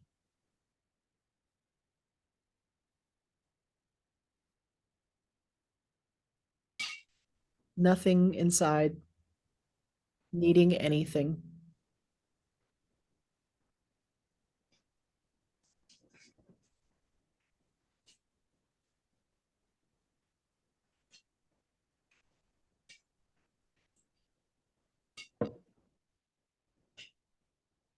What are some words to describe what it's like in this non-seeking space?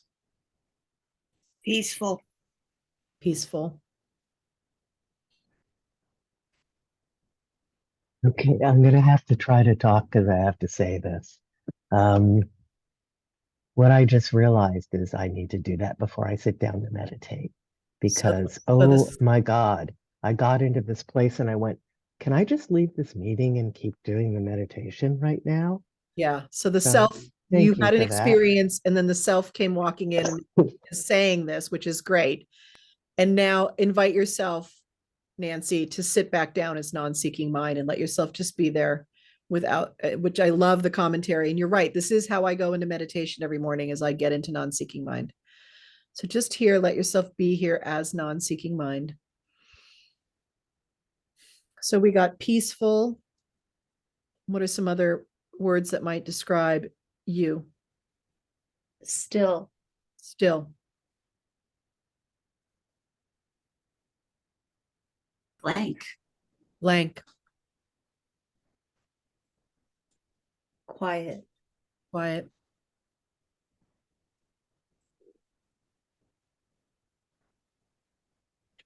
All is okay. Weight lifted.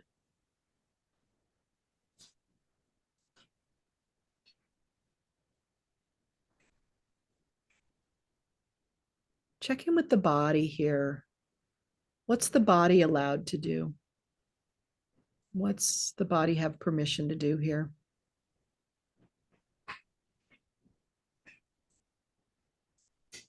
Nothing. Nothing. Relax. Breathe. Settle.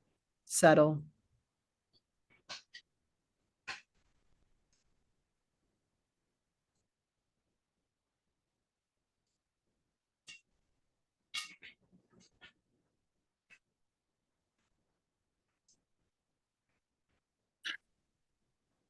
Blank. For some selves, the blank can be a word that's has some connotation to it. But here in non-seeking mind, blank is just blank.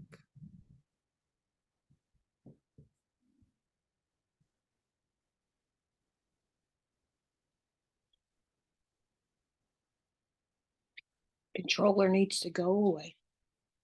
Yeah, controller can go in the corner with the other voices and read a story right now. Controller's not here. So I'd like to make a minor shift, but it is a shift. It's a slightly different name for you. And so you don't have to fully stand up unless you want to. But I'd like you to just access and sit into the voice of Big Mind.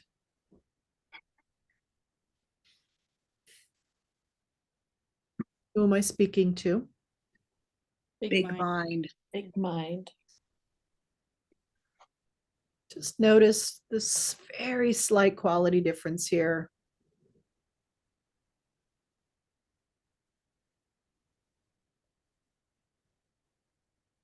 And noticing in this space of big mind,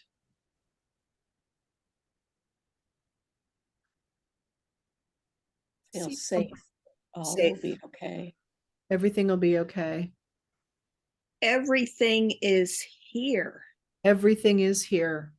Everything is here. Nothing is rejected in this space. Big mind. Whether conscious, subconscious, sentient, non-sentient, everything is here. Yes.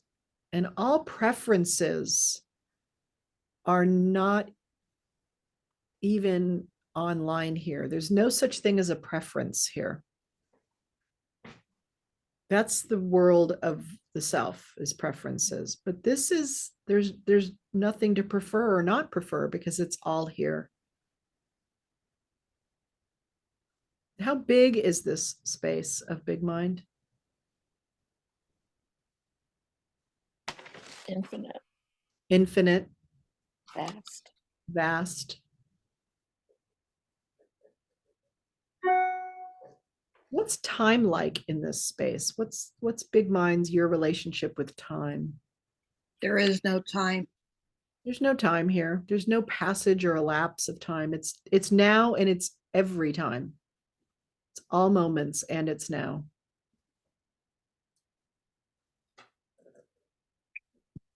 Time is an artificial construct in big mind. Yes. Big mind knows it's there, but it doesn't attach to it. Yeah, it's not part of the criteria of this space. It's not, it's a construct for the selves, the world of the selves that they need. But this is a space beyond time.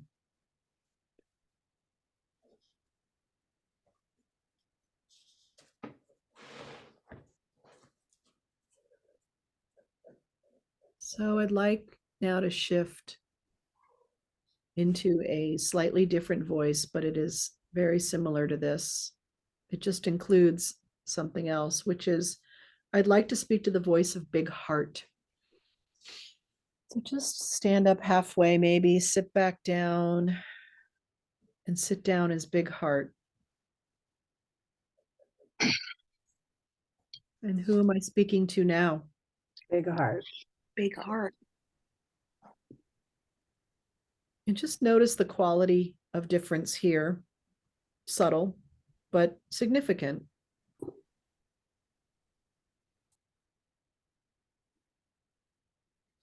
Love and acceptance. Love and acceptance. So now there's some connection to something. When we say love and acceptance, there has to be an object in order to receive that love and acceptance. So there is some way in which we are connected to life. Empathy. Empathy is present here, yes. Non-judgment. Non-judgment is present here. Tolerance. Tolerance. Oneness. Say that again. It's oneness, that sense of we are one. It is a oneness, as so is big mind, but it is a oneness within relationship to others. There's a we here. There's a loving quality inside the oneness. Yes, there's love, there's connection, Wholeness. wholeness, yes.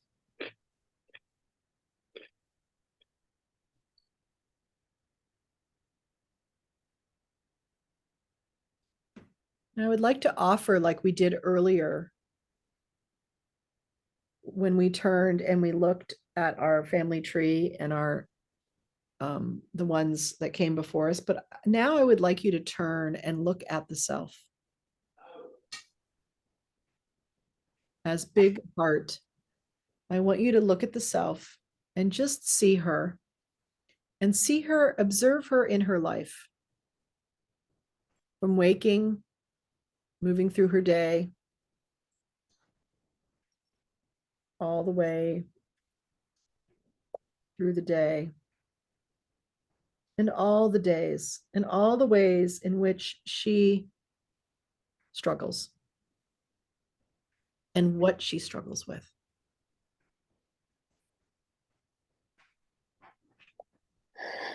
Just see her struggling with her enoughness,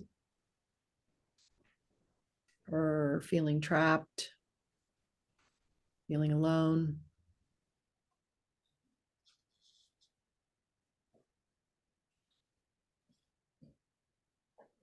And as Big Heart, I want you to invite her into your embrace.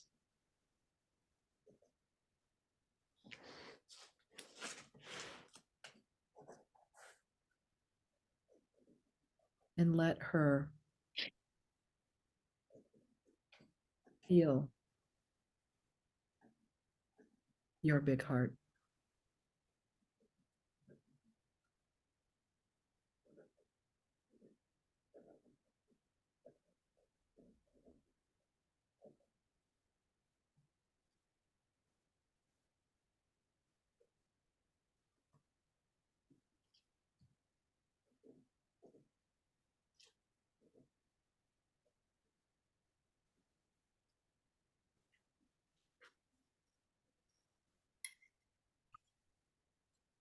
And say to her whatever she needs to hear to really understand how you see her and hold her.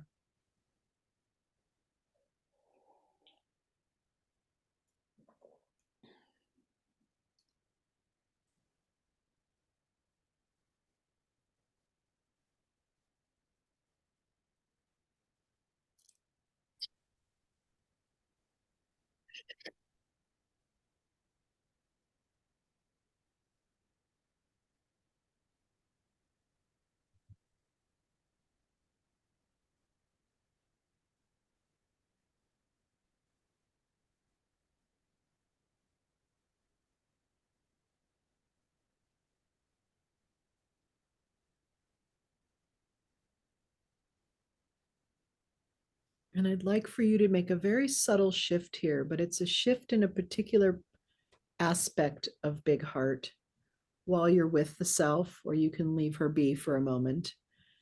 And I'd like to speak to, or have you just move into Yin Heart, which is the heart of the feminine. It's the feminine aspect of heart, whatever that in this space here, we can call it Great Mother. We can call it the one who gives life. And just let you really, really connect to that aspect of heart that is the great unconditional lap of love.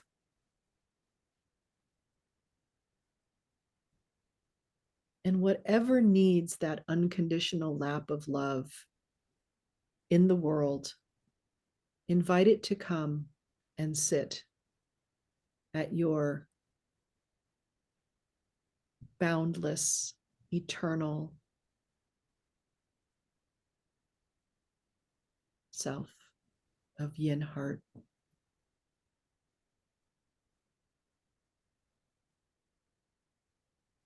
Invite in whatever needs loving and healing in the self's life and the world. Can be people, places.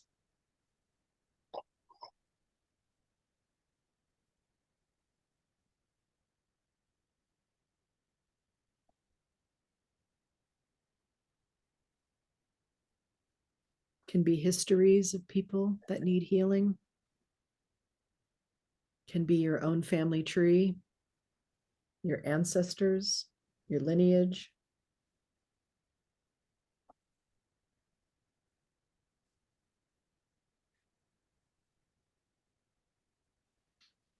It can be current human systems.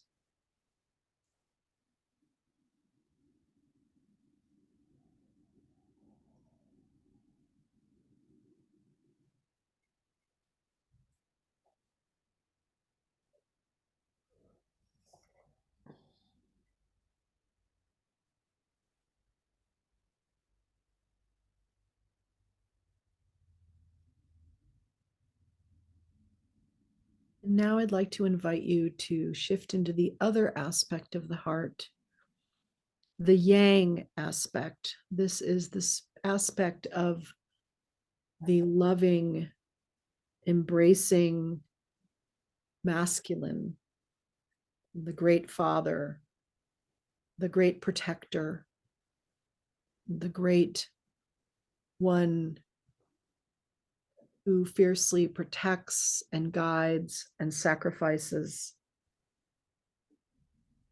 for life. And feel just the different quality of energy here in Yang heart. This is the healthiest version of the masculine energy.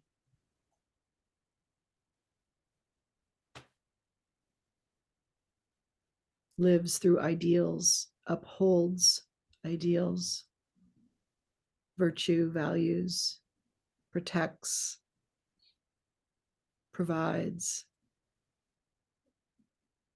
creates boundaries, creates systems, structures, builds things, all from a deep, deep love.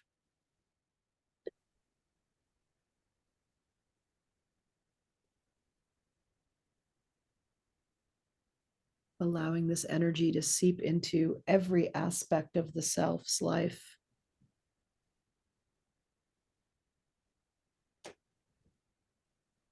Allows the self to be embraced by this energy, seen by this energy, championed by this energy.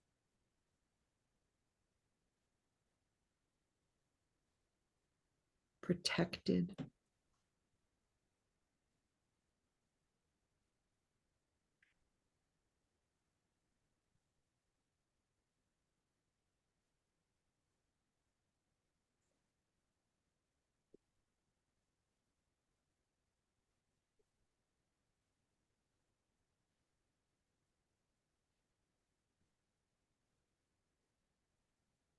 And then picturing using this you, Yang heart, as the self walks out into the world and interacts with others, how you easily support her in asking for what she needs,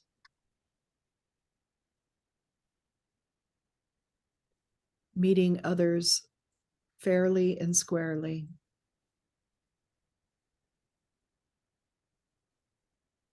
saying no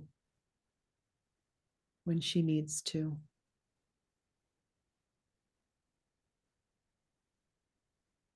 Saying yes when she needs to.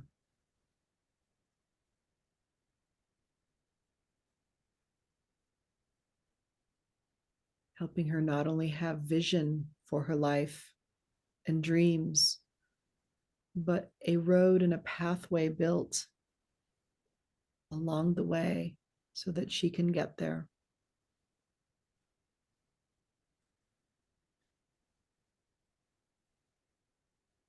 And giving her a real sense of belief that she is capable,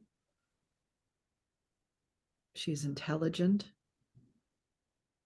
she is good, she has everything she needs, and what she doesn't have, she can ask for.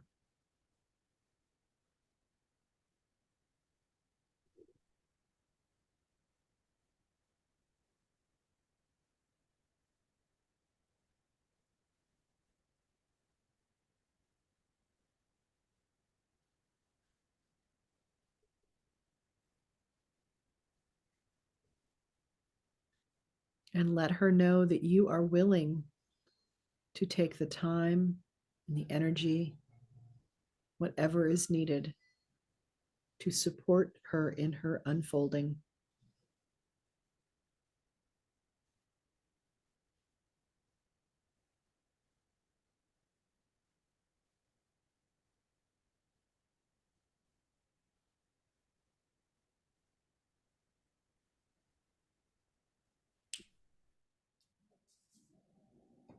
And now we're going to take a slight shift and we're going to step into the integrated yin yang big heart. Take a moment, let yourself be both yin yang together, big heart.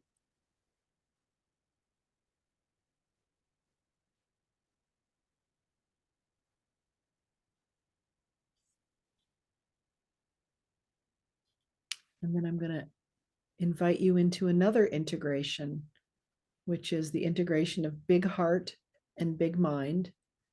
And you can do just a slight shift on your chair to sit back down as big heart and big mind together.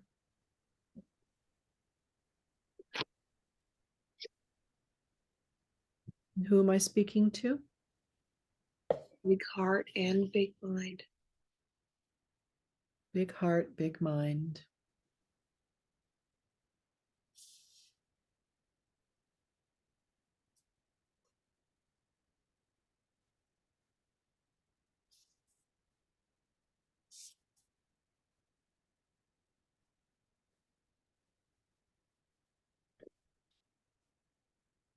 And I'm going to ask to speak to another voice, one that we've never spoken to in this way.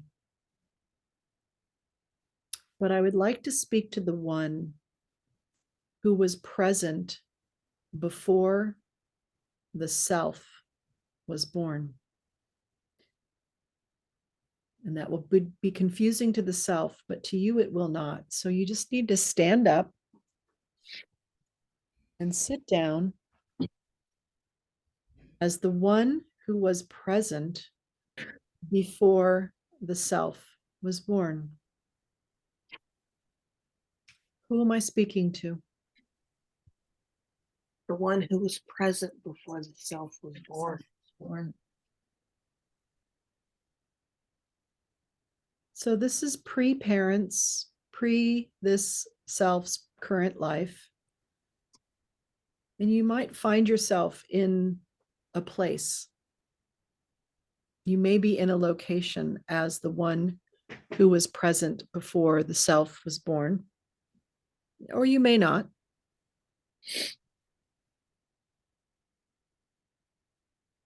And just let yourself be here as the one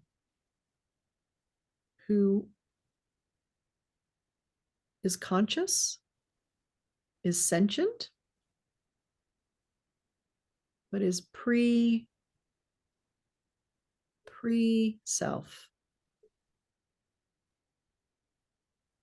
This is the one that has not had any of the self's wounding or life experiences or dynamics. All the those first formative years have not happened to you.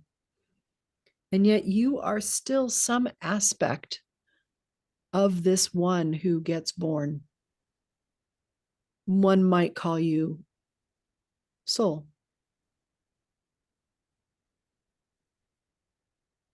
There's some way you are connected to the self, but you are not her in her bodily circumstantial form yet.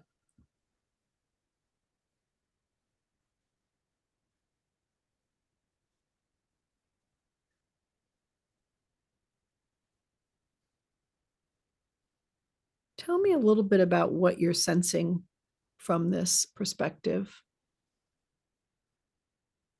What do you know? What do you see? Light. Light. Physical light and lack of weight light. Interesting. So physical light and lack of weight. Lightness.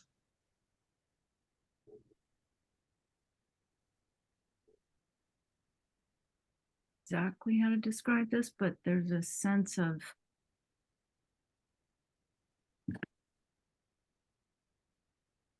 being independent but dependent at the same time. Yeah. Like connected to everything, Yes. I'm everywhere all at once, Yes. but I'm also wherever I am. Yes. Yes. So holding both a sense of a something in a place at a time, and at the very same time, completely connected to everything. Yeah. And like what Krista said, there's this floating sensation. Mm-hmm. Yeah. So there's no, I'm definitely in space. yeah. There's no actual physical something yet, structure or whatever. You are energy, maybe we could say. I don't know. That's a word that maybe the selves would use. But yeah, you are, there's light and lightness here. Yeah. And positivity. Positivity. Yeah. Say more about that. Just feel like positivity or a goodness that exceeds the self's understanding. A positivity or a goodness that is beyond the self's understanding. What comes up for me in that description there, and I feel it too, is a benevolent energy here, a benevolent companioning, a trustworthy, benevolent universe, or something like that. I'm getting. Yes, and there's something pure about it. It's not controlling. It's just that's that big heart. Yes. There's like this absence of constructs. Yes, very much so. There's no, the self would say no, like there's just being, but there's nothing even to be. Yeah. Like, and with that comes no pressure, no correct pull in any, no. Right. There's no limitation here. There's no obligation. There's no constructs of any of those things. There's no constructs of anything. And when there's no construct, then there's no, the minute we bring construct in, then there's a line, there's a wall, there's a something, right? Yeah. So there's no fear and no oppression. Yes. There's nothing to be. There's nothing to react to. There's freedom is a big word that comes to me in this space. Huge amount of freedom. Yeah.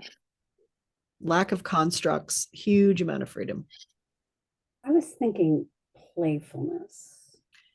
And there's a playfulness here. I felt like uninhibited playfulness. Yes. Yeah, there's no constraints of like there's an anything is possible space. Like that's the playfulness kind of leads me there too. Like I don't know why, but I just got this image of Dory from Finding Nemo where everything's like wondrous, like it's all new all the time. So but then that's like myself creeping in again, but there's like just this wonderment. Yeah. Like, that's where the Dory thing. Well, and I think there is a wonderment, even just finding ourselves here in this consciousness, this portal of this space before the birth of the self.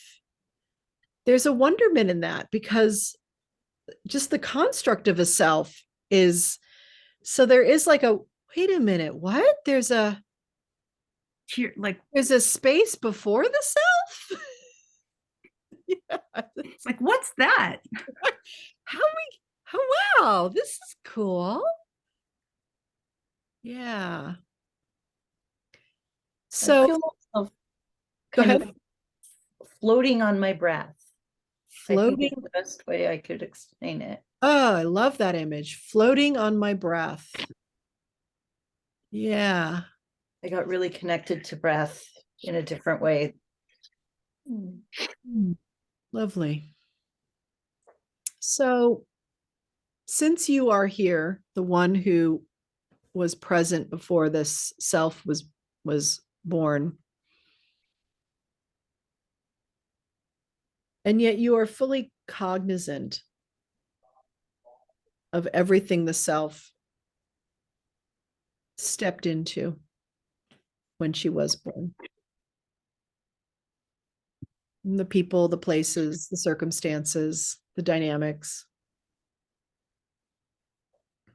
But you are free of that.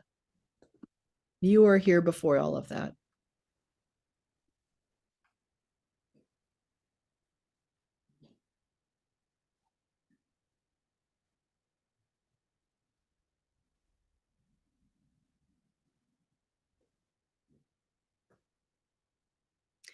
Is there something you want to give or say to the self?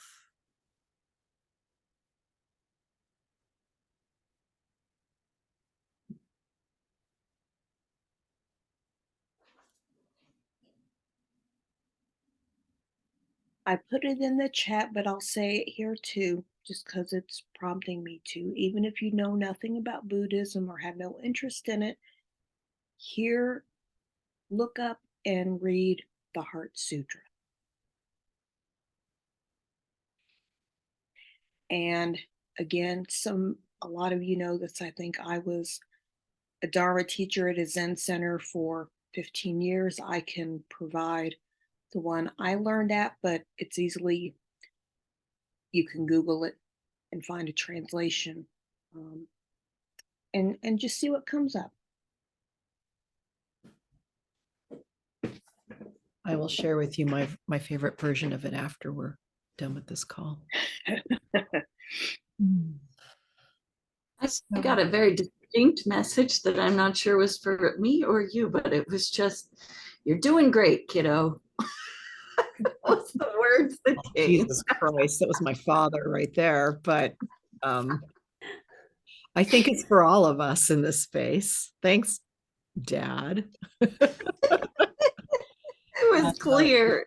But I really do think, I think there's just a universal, that communication from you, this perspective, the one who was present before the self was born.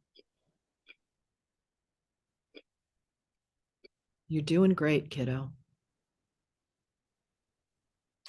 That parental want for the unborn child is what is coming up, which resonates with "you're doing great, kiddo," because you can get a diary for the 9 months you're pregnant and write in it and all your hopes and dreams and aspirations for the unborn child.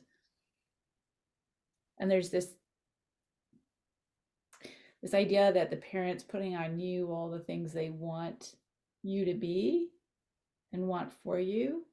And in and of that, there becomes a bit of pressure to become that or perform to be that. And so it's a very interesting space now to say, what do you wish for yourself before you existed? And separating that, you should be this, or I want you to be this, or that, like placing that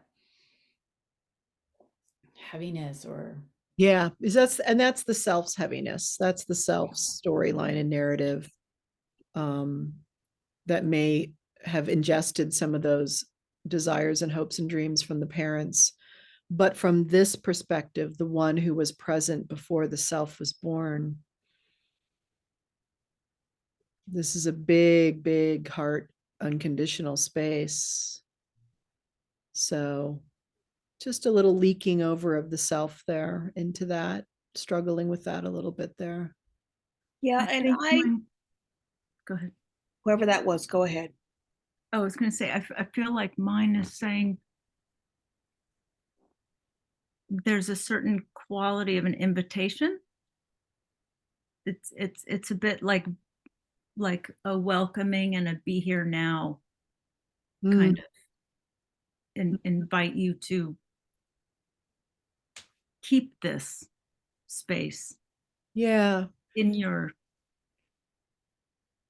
like, don't forget Don't but forget, invitational. don't forget who you really are, actually. This is your true face. Yeah, This is your true face. yeah, this is reality. This is reality. Right. All of that other stuff has been constructed and the self thinks it's reality. But this is reality, that you are not a result of these constructs, these hopes and dreams that were spoken of. Yeah, and the invitation is to stay connected to Yes. that original Yes. pre-self. Yes. Yes.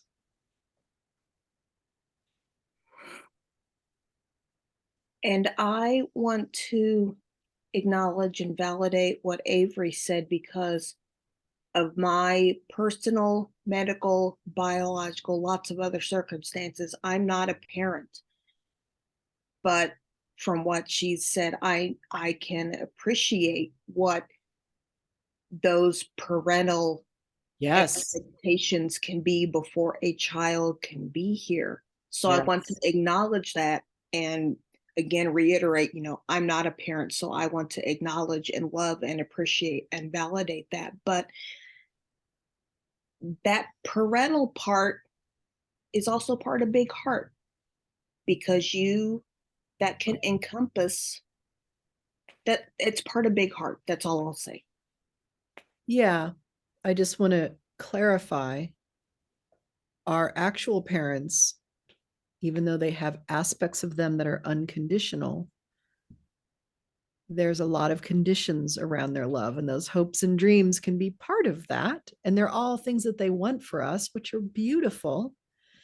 But this is some space before all of those conditions arose. There's no conditions here. There's baggage, but you accept the baggage. This is pre-baggage. Pre-baggage, yes. And sees that the baggage is an illusion in the end. Yes. It's a spaceship we get in. We put on this spacesuit and we get in a spaceship and we do this thing called life, human being life. But this space, the one who was present before the self was born, there is no baggage. There's no spaceship. There's no spacesuit. There's no baggage. Yeah. There's just this unconditional, pure potential love, but it's embodied in some way. It's a soul. It's not just big mind or big heart. It's big mind, big heart. And there's something particular about this space. It's connected in some way to these selves that were born. The one is reminding me to remember who I was before I was born. Yes. Which, when I was thinking about that, it's light and love and everything I need is there, and go back to that when self and all the voices are playing their roles, that Yes. go back to my essence. Yes, exactly. That's the invitation here, is to know that there is some sense of being here who's connected to the self in some way, but is beyond the particular of this self's life.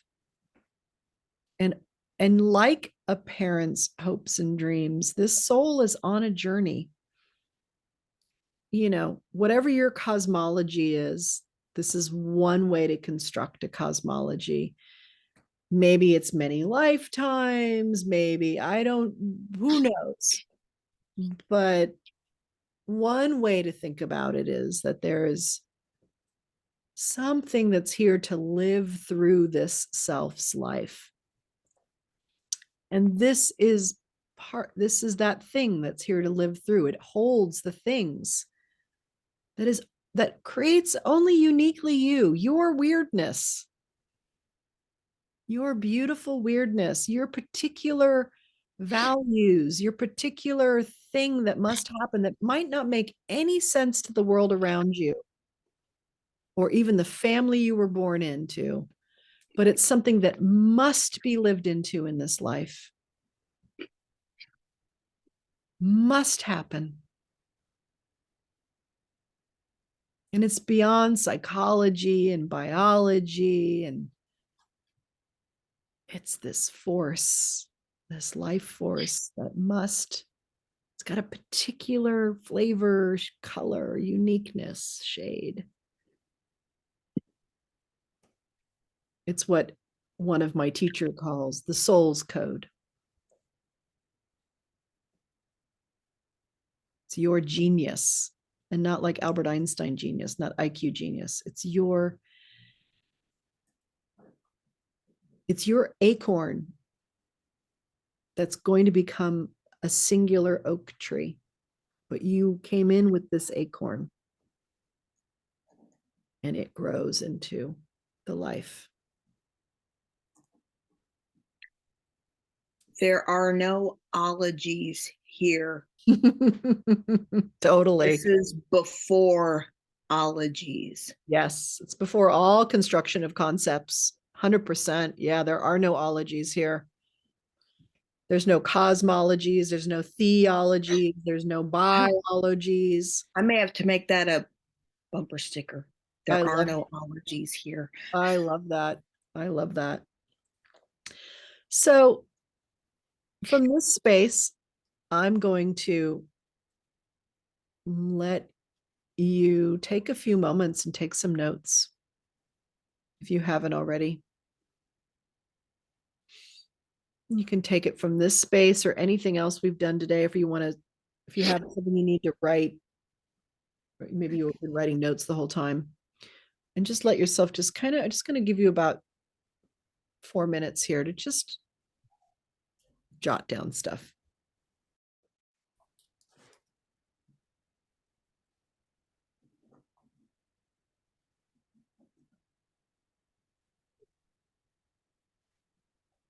Or sketch.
About one more minute, and then we'll gather back together and talk.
And so what I would like to invite you into now is to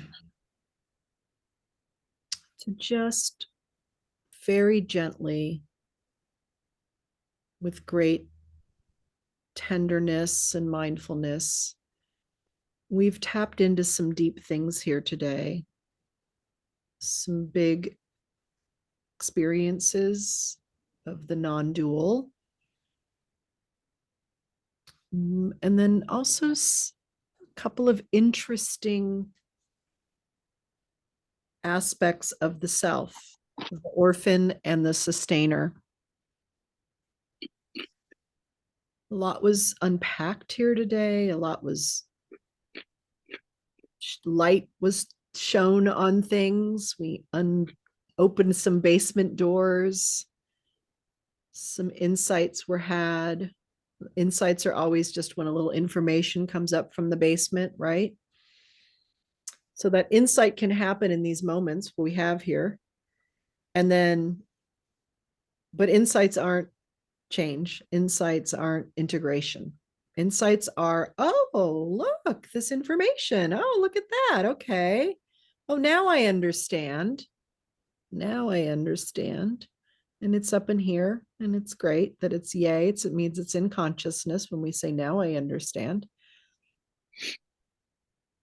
And so when I talk about when I use the term emerge in this program, what I'm talking about is that moment when the insight happens, that's emerging, right? So a new consciousness is emerging, a new perspective is emerging. Oh, I have an insight about my inner dynamics, why I do this thing, what's happening, or I've had this experience of this other thing. So this is what's emerging for you right now. And there may be quite a few things that happen for you today, but I just want you to just in this moment here, pick one, just one thing, you guys, just one little moment of insight or emergence or seeing. And just kindly, gently, slowly, how would you like to be with it this next month? How would you like this to become part of your waking life, your daily life? And I do not want the controller walking in or the shoulder or any of that energy in here. Like, this is real. You get to do this from big heart perspective. But the sustainer is here. How can big heart help the sustainer feed the orphaned one? I'm going to give you a few minutes to ponder that. And then I'd love to hear from some of you who have some ideas about that. I'll give you 4 minutes to ponder. What would you like to honor?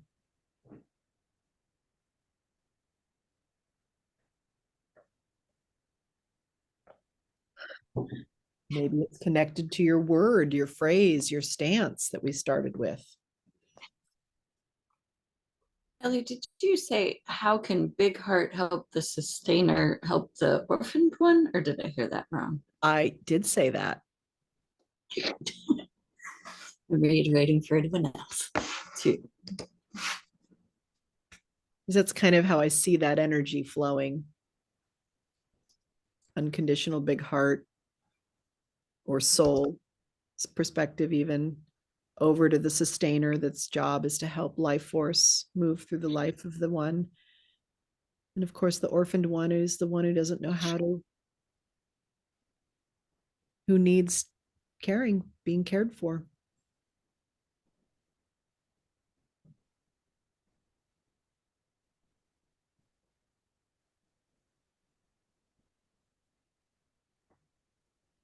Kelly, I'm sorry, I'm a little confused. Are you wanting us to come back in a few minutes? Are you inviting people to jump in right now? I'm inviting you to write down what's emerging for you. And Okay, how okay, you okay, can- okay. Perfect.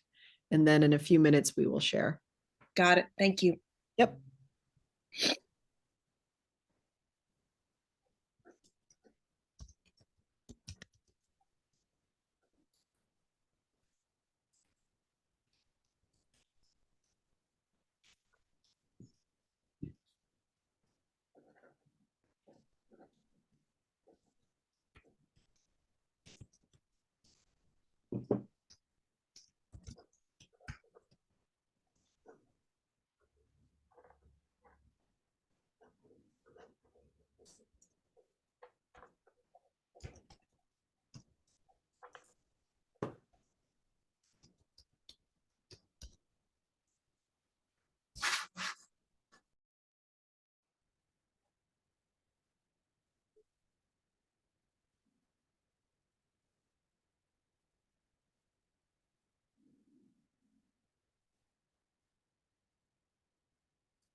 Okay, ladies.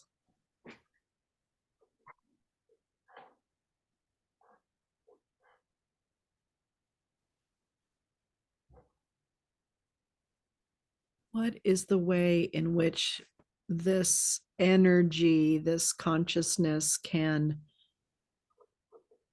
I almost see it as like, when you like in chemistry class, for those of us who took chemistry class, imagine there's like a blue liquid and then there's a pink liquid.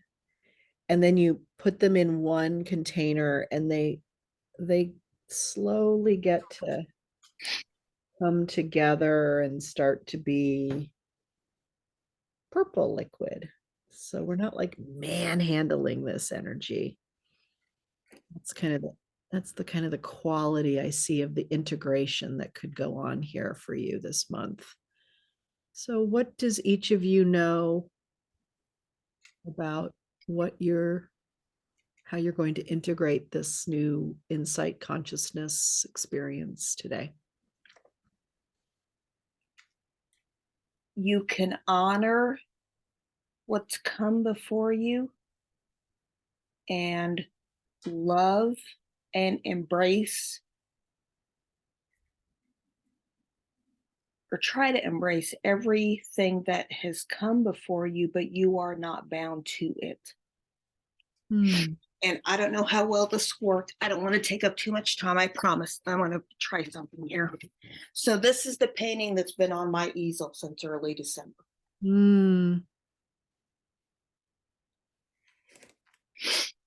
I don't know if you all saw it or not. Yes, we did. I'm kind of a Luddite when it comes to technology. It came from Henri Matisse's birthday in December. He's one of my favorite artists and one of my top 10, easily top 10 favorite art things. And you can Google this easily. Matisse, M-A-T-I-S-S-E, Vance, V-E-N-S-E, Chapel. He designed it. He helped create it in the last years of his life when he was fighting cancer, and bearing in mind that cancer treatments in the late 40s were not like what we have now, but he devoted all of his time and energy to this, and I think it's one of the most beautiful things on the planet. And the color scheme are the stained glass windows in that chapel in the south of France. I can honor that. I love it. I think it's beautiful. But what I'm doing is my own.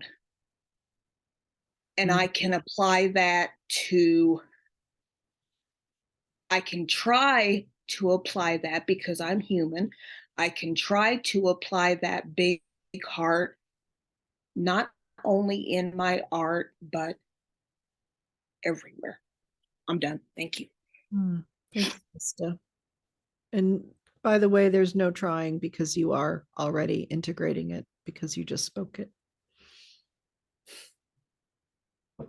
Thank you. Who else?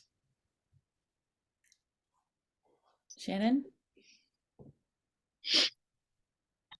Yeah, this is not the day to be asking me anything, though I have a lot on my mind about this course because I've been listening like it's a talk show. So I have a lot to say, but I can tell you this right now. I'm going to be concentrating on the orphan. That's all I've got at the moment, because that was just I was driving at the time. Yeah, that was a very great time. And I think that's where I need to focus at the moment,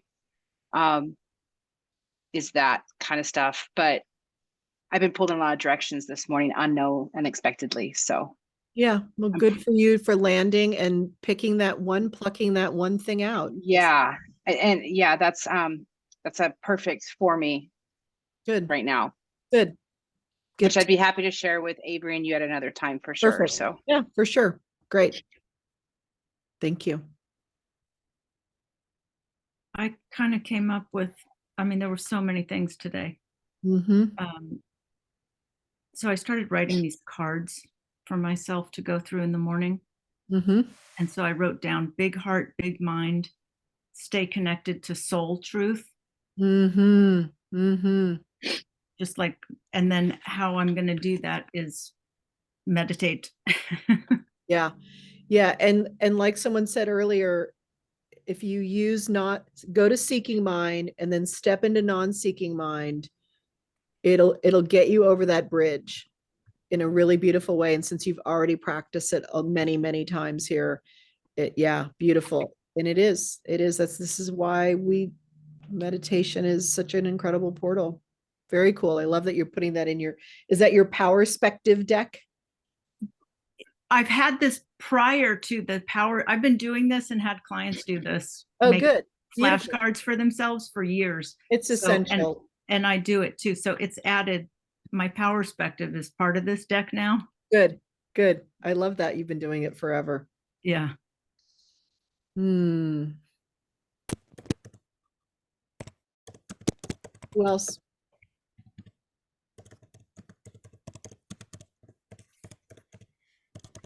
Marina, what do you have? Oh, go ahead, Pam. Come on, Pam. No one was speaking, so I was going to call on someone. Come on. I figured you were going to call on me anyway. So I wrote in just to be kind to myself and to be my own best friend. Yes, Pam. And to try to do that every day. I say that, I hear it, I read it, I write it, but it's really a practice. It is. So letting yourself move into that big heart space and maybe it could even be a gesture or something that you do, like when I make my morning tea, I really feel like I'm taking care of myself. It could be that simple, that little thing. It's like, I'm worth this. I love this tea that I make and I get it special, and just a little, and it can help you connect to that big heart space. Yeah. And let yourself get to be there, Pam. You are loved. Yeah. Thank you. Who's next? Marina. I said that the session moves me above the shaming and questioning and doubts and rationalizations. It's like a giant eraser in getting me back to the one who was present before. So I'll start now. Remember, free me and care for myself. And I'll ask myself, what would big heart, big mind do? Yeah. When a controller or when Stainer's in the basement. I'm going to stop resisting, go with the flow, and just trust that the river of life will bring me along safely. And practice enjoying the surrender day by day. And so my guidance to you, Marina, is circle one of those phrases because they will all lead you to the same place. And when we write down 10 things, part of our brain goes, it's too many already. So circle just one of those phrases and write it on a card like Chanda's doing, and let it be the one.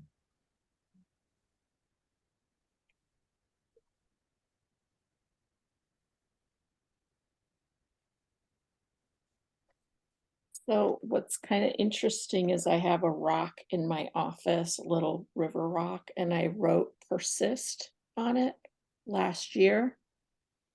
And what I'm getting now is that's not working for me. I have to stop resisting and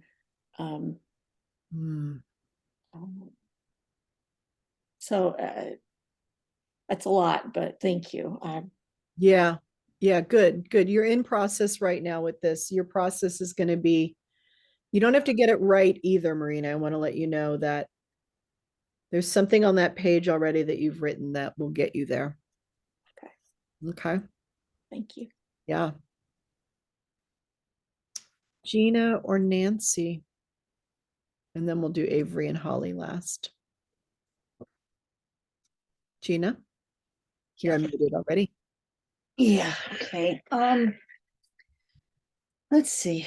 Let's big word salad here. Big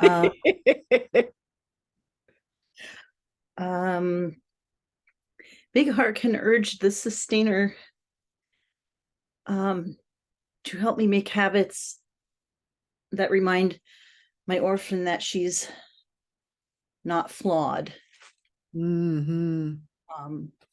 Not just yeah, that there's a part of me that is perfect and it doesn't need to be fixed or adjusted or tweaked in any way, and just to remember that there's that. It is inside me under the layers of humanity that have been imposed upon me. Yeah, and what feels more that's gonna companion you? Is it connecting to that essence, or is it, or it could be an but what would be, or my other question would be then, what is one behavior you can do from the sustainer that would let the orphan know that it's loved and seen and not broken and all of that?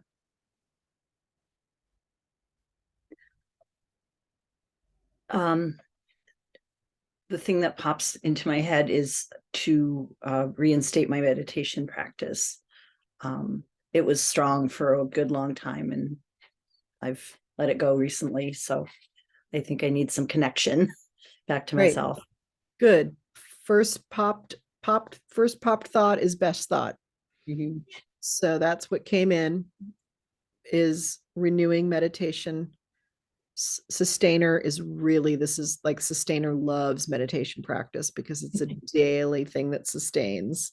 I'm so good at other sustaining behaviors, but that one is Yeah. And it's tied to then also your essential self, the one that was here before. Mhm. Face you had before you were born, as the Zen koan goes. I love that. Which you have just experienced too. Look at all of you Zen Buddhists here practicing Zen koans. So cool. So yeah, Gina, I love that. So rekindling meditation as an act from the sustainer, act of love from big heart through sustainer to orphan. Yep. Beautiful. Thank you. Nancy, what'd you Okay. get? I actually put it in the chat. I saw that you pulled a card saying awakening. And then it says, I "Oh love my it. Lord, wake me from life as a spiritual sheep. May I hear you through my own instincts and common sense." So And- what I'm hearing is awakening, also listening, like, may I hear you? Yeah. And also I'm really gonna okay, I'm really gonna be doing the meditation. I mean, I try to meditate every day, but Yes. I love the idea of when I sit down to meditate to just first call in the non-seeking mind Yeah. and meditate from that place. Yeah, Nancy, call in seeking mind first. Call it out, because that's what happens when we sit down. Our mind goes, "Oh, I'm going to get busy now and I'm going to start thinking about things." So we call it out. We go, "Okay, all right, going to sit in seeking mind first." And we let our seeking mind kind of be busy for a moment. "Oh, look, I'm in seeking mind. What am I seeking? Oh, look at all this. Oh, okay." And it got its 2 minutes. It's 1 minute, however long you want to do it. And then, because you've already done transition from seeking to non-seeking, your mind already knows how to do this. And then you just, I physically stand up and I sit back down. Boom, there I am. Wonderful, Nancy. So seeking, Thank you. I non-seeking love, mind meditation. Love yeah, it. I Never love been that. to- Thank you so much. That's great. Thanks. Yeah. Avery or Holly?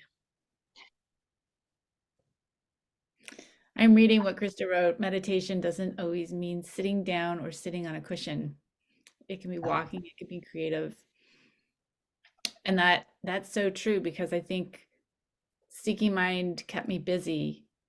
And the things that have become sustainable and rejuvenate me are the craft projects, the knitting, or whatever it is, even God forbid cooking. Now I've gotten into my pasta maker. And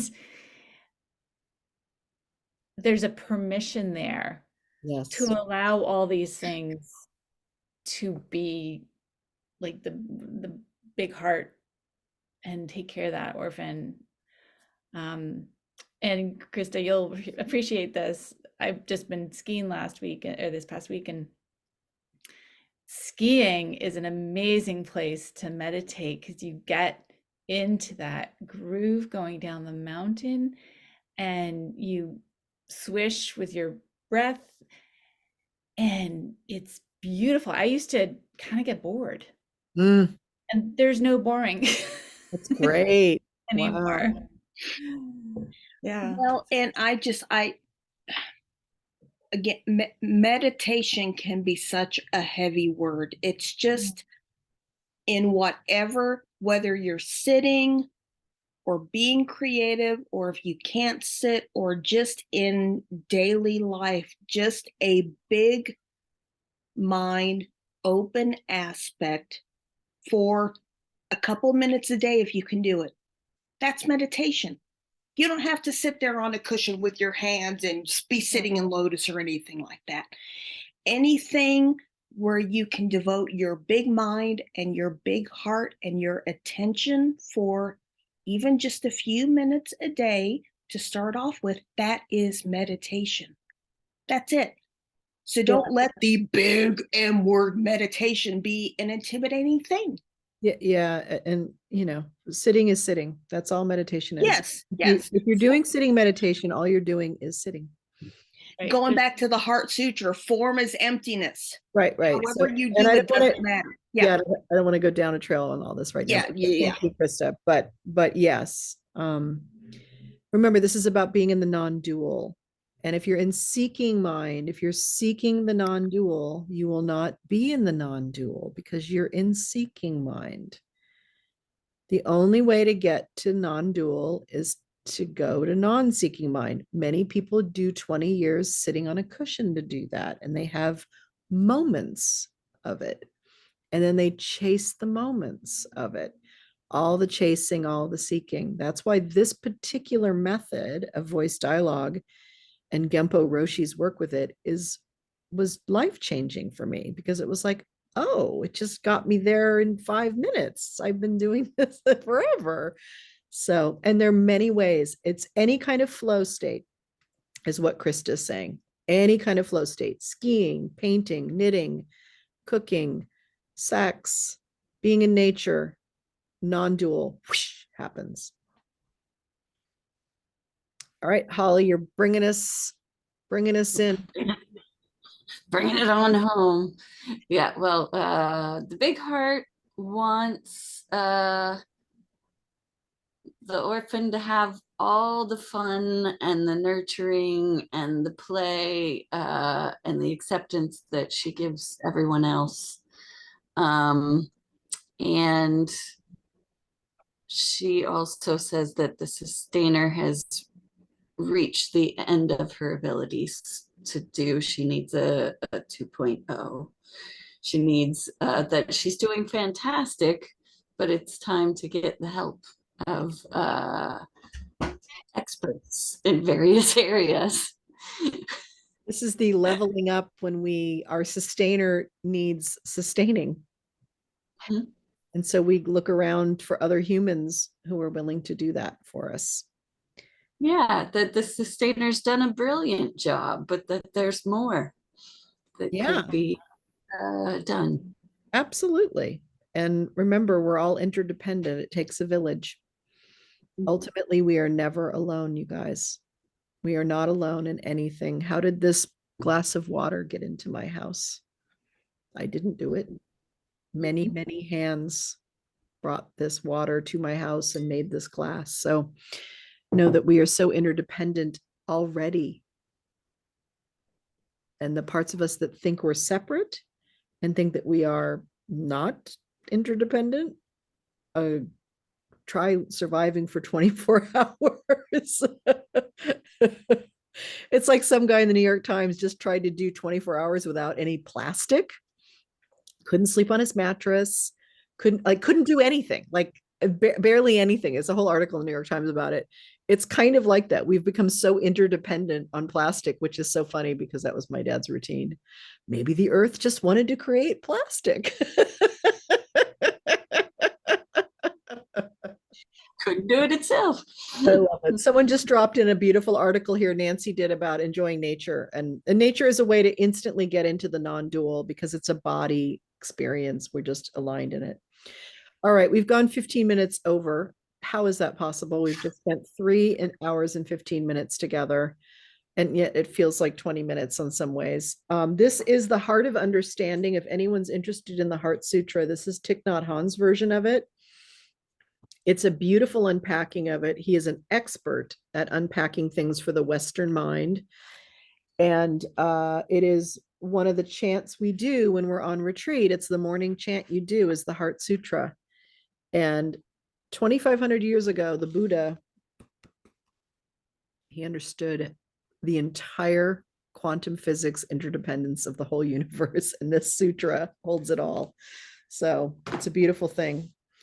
Thank you guys for going on this amazing adventure with me today. It is always an incredible honor to be the one who gets to open the space here and hold the space for each and one of you, and gives me a chance to source from my center very deeply and be led by it in every moment here.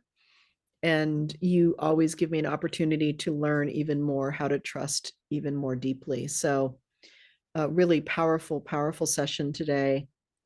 And each and every one of you, just the prism, the stained glass window prism of each one of you, and the light in this room is just so amazing, just so beautiful. So thank you all for being teachers to me and teachers to everyone else here in the space.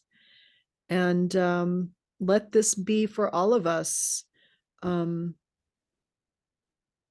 a beautiful story that we told ourselves today here, and how it can really help us in this year walk into every bit of dreaming that we're doing for our lives for this year. So beautiful.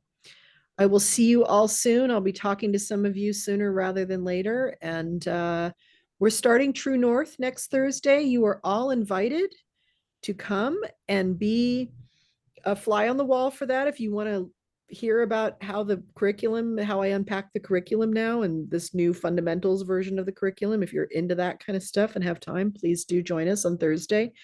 The events, not the events themselves, but it's all up inside Humans on the Verge 2.0.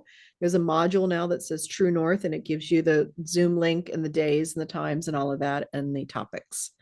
We'd love to see your face. We'd love to have you amazing OGs in the room with all of our newbies. So, because you would just bring a whole another level to it. Kelly, how long is that meeting? I think it's an hour and a half. It's 90 minutes. It's 4 to 5:30 every Thursday. And know that 1, 3, 5, 7, 9, 11 weeks are me talking and lecturing about the topics. And then the even numbered weeks are the Q&A and the coaching calls. And the people who have signed up for the course will be getting all the coaching, but you're always more than welcome to come and hold space and type into the chat anything you want and any insights you've had or whatever. And you do get homework in between. And the first week, one of the first homework is starting a meditation practice. Funny how that kind of lines up with some people here who were talking about stuff. So you can use those 12 weeks to help you create some structure and support and some accountability around some of these foundational practices that we teach here. Okay, everyone, blessings to you. I'm going to stop the recording.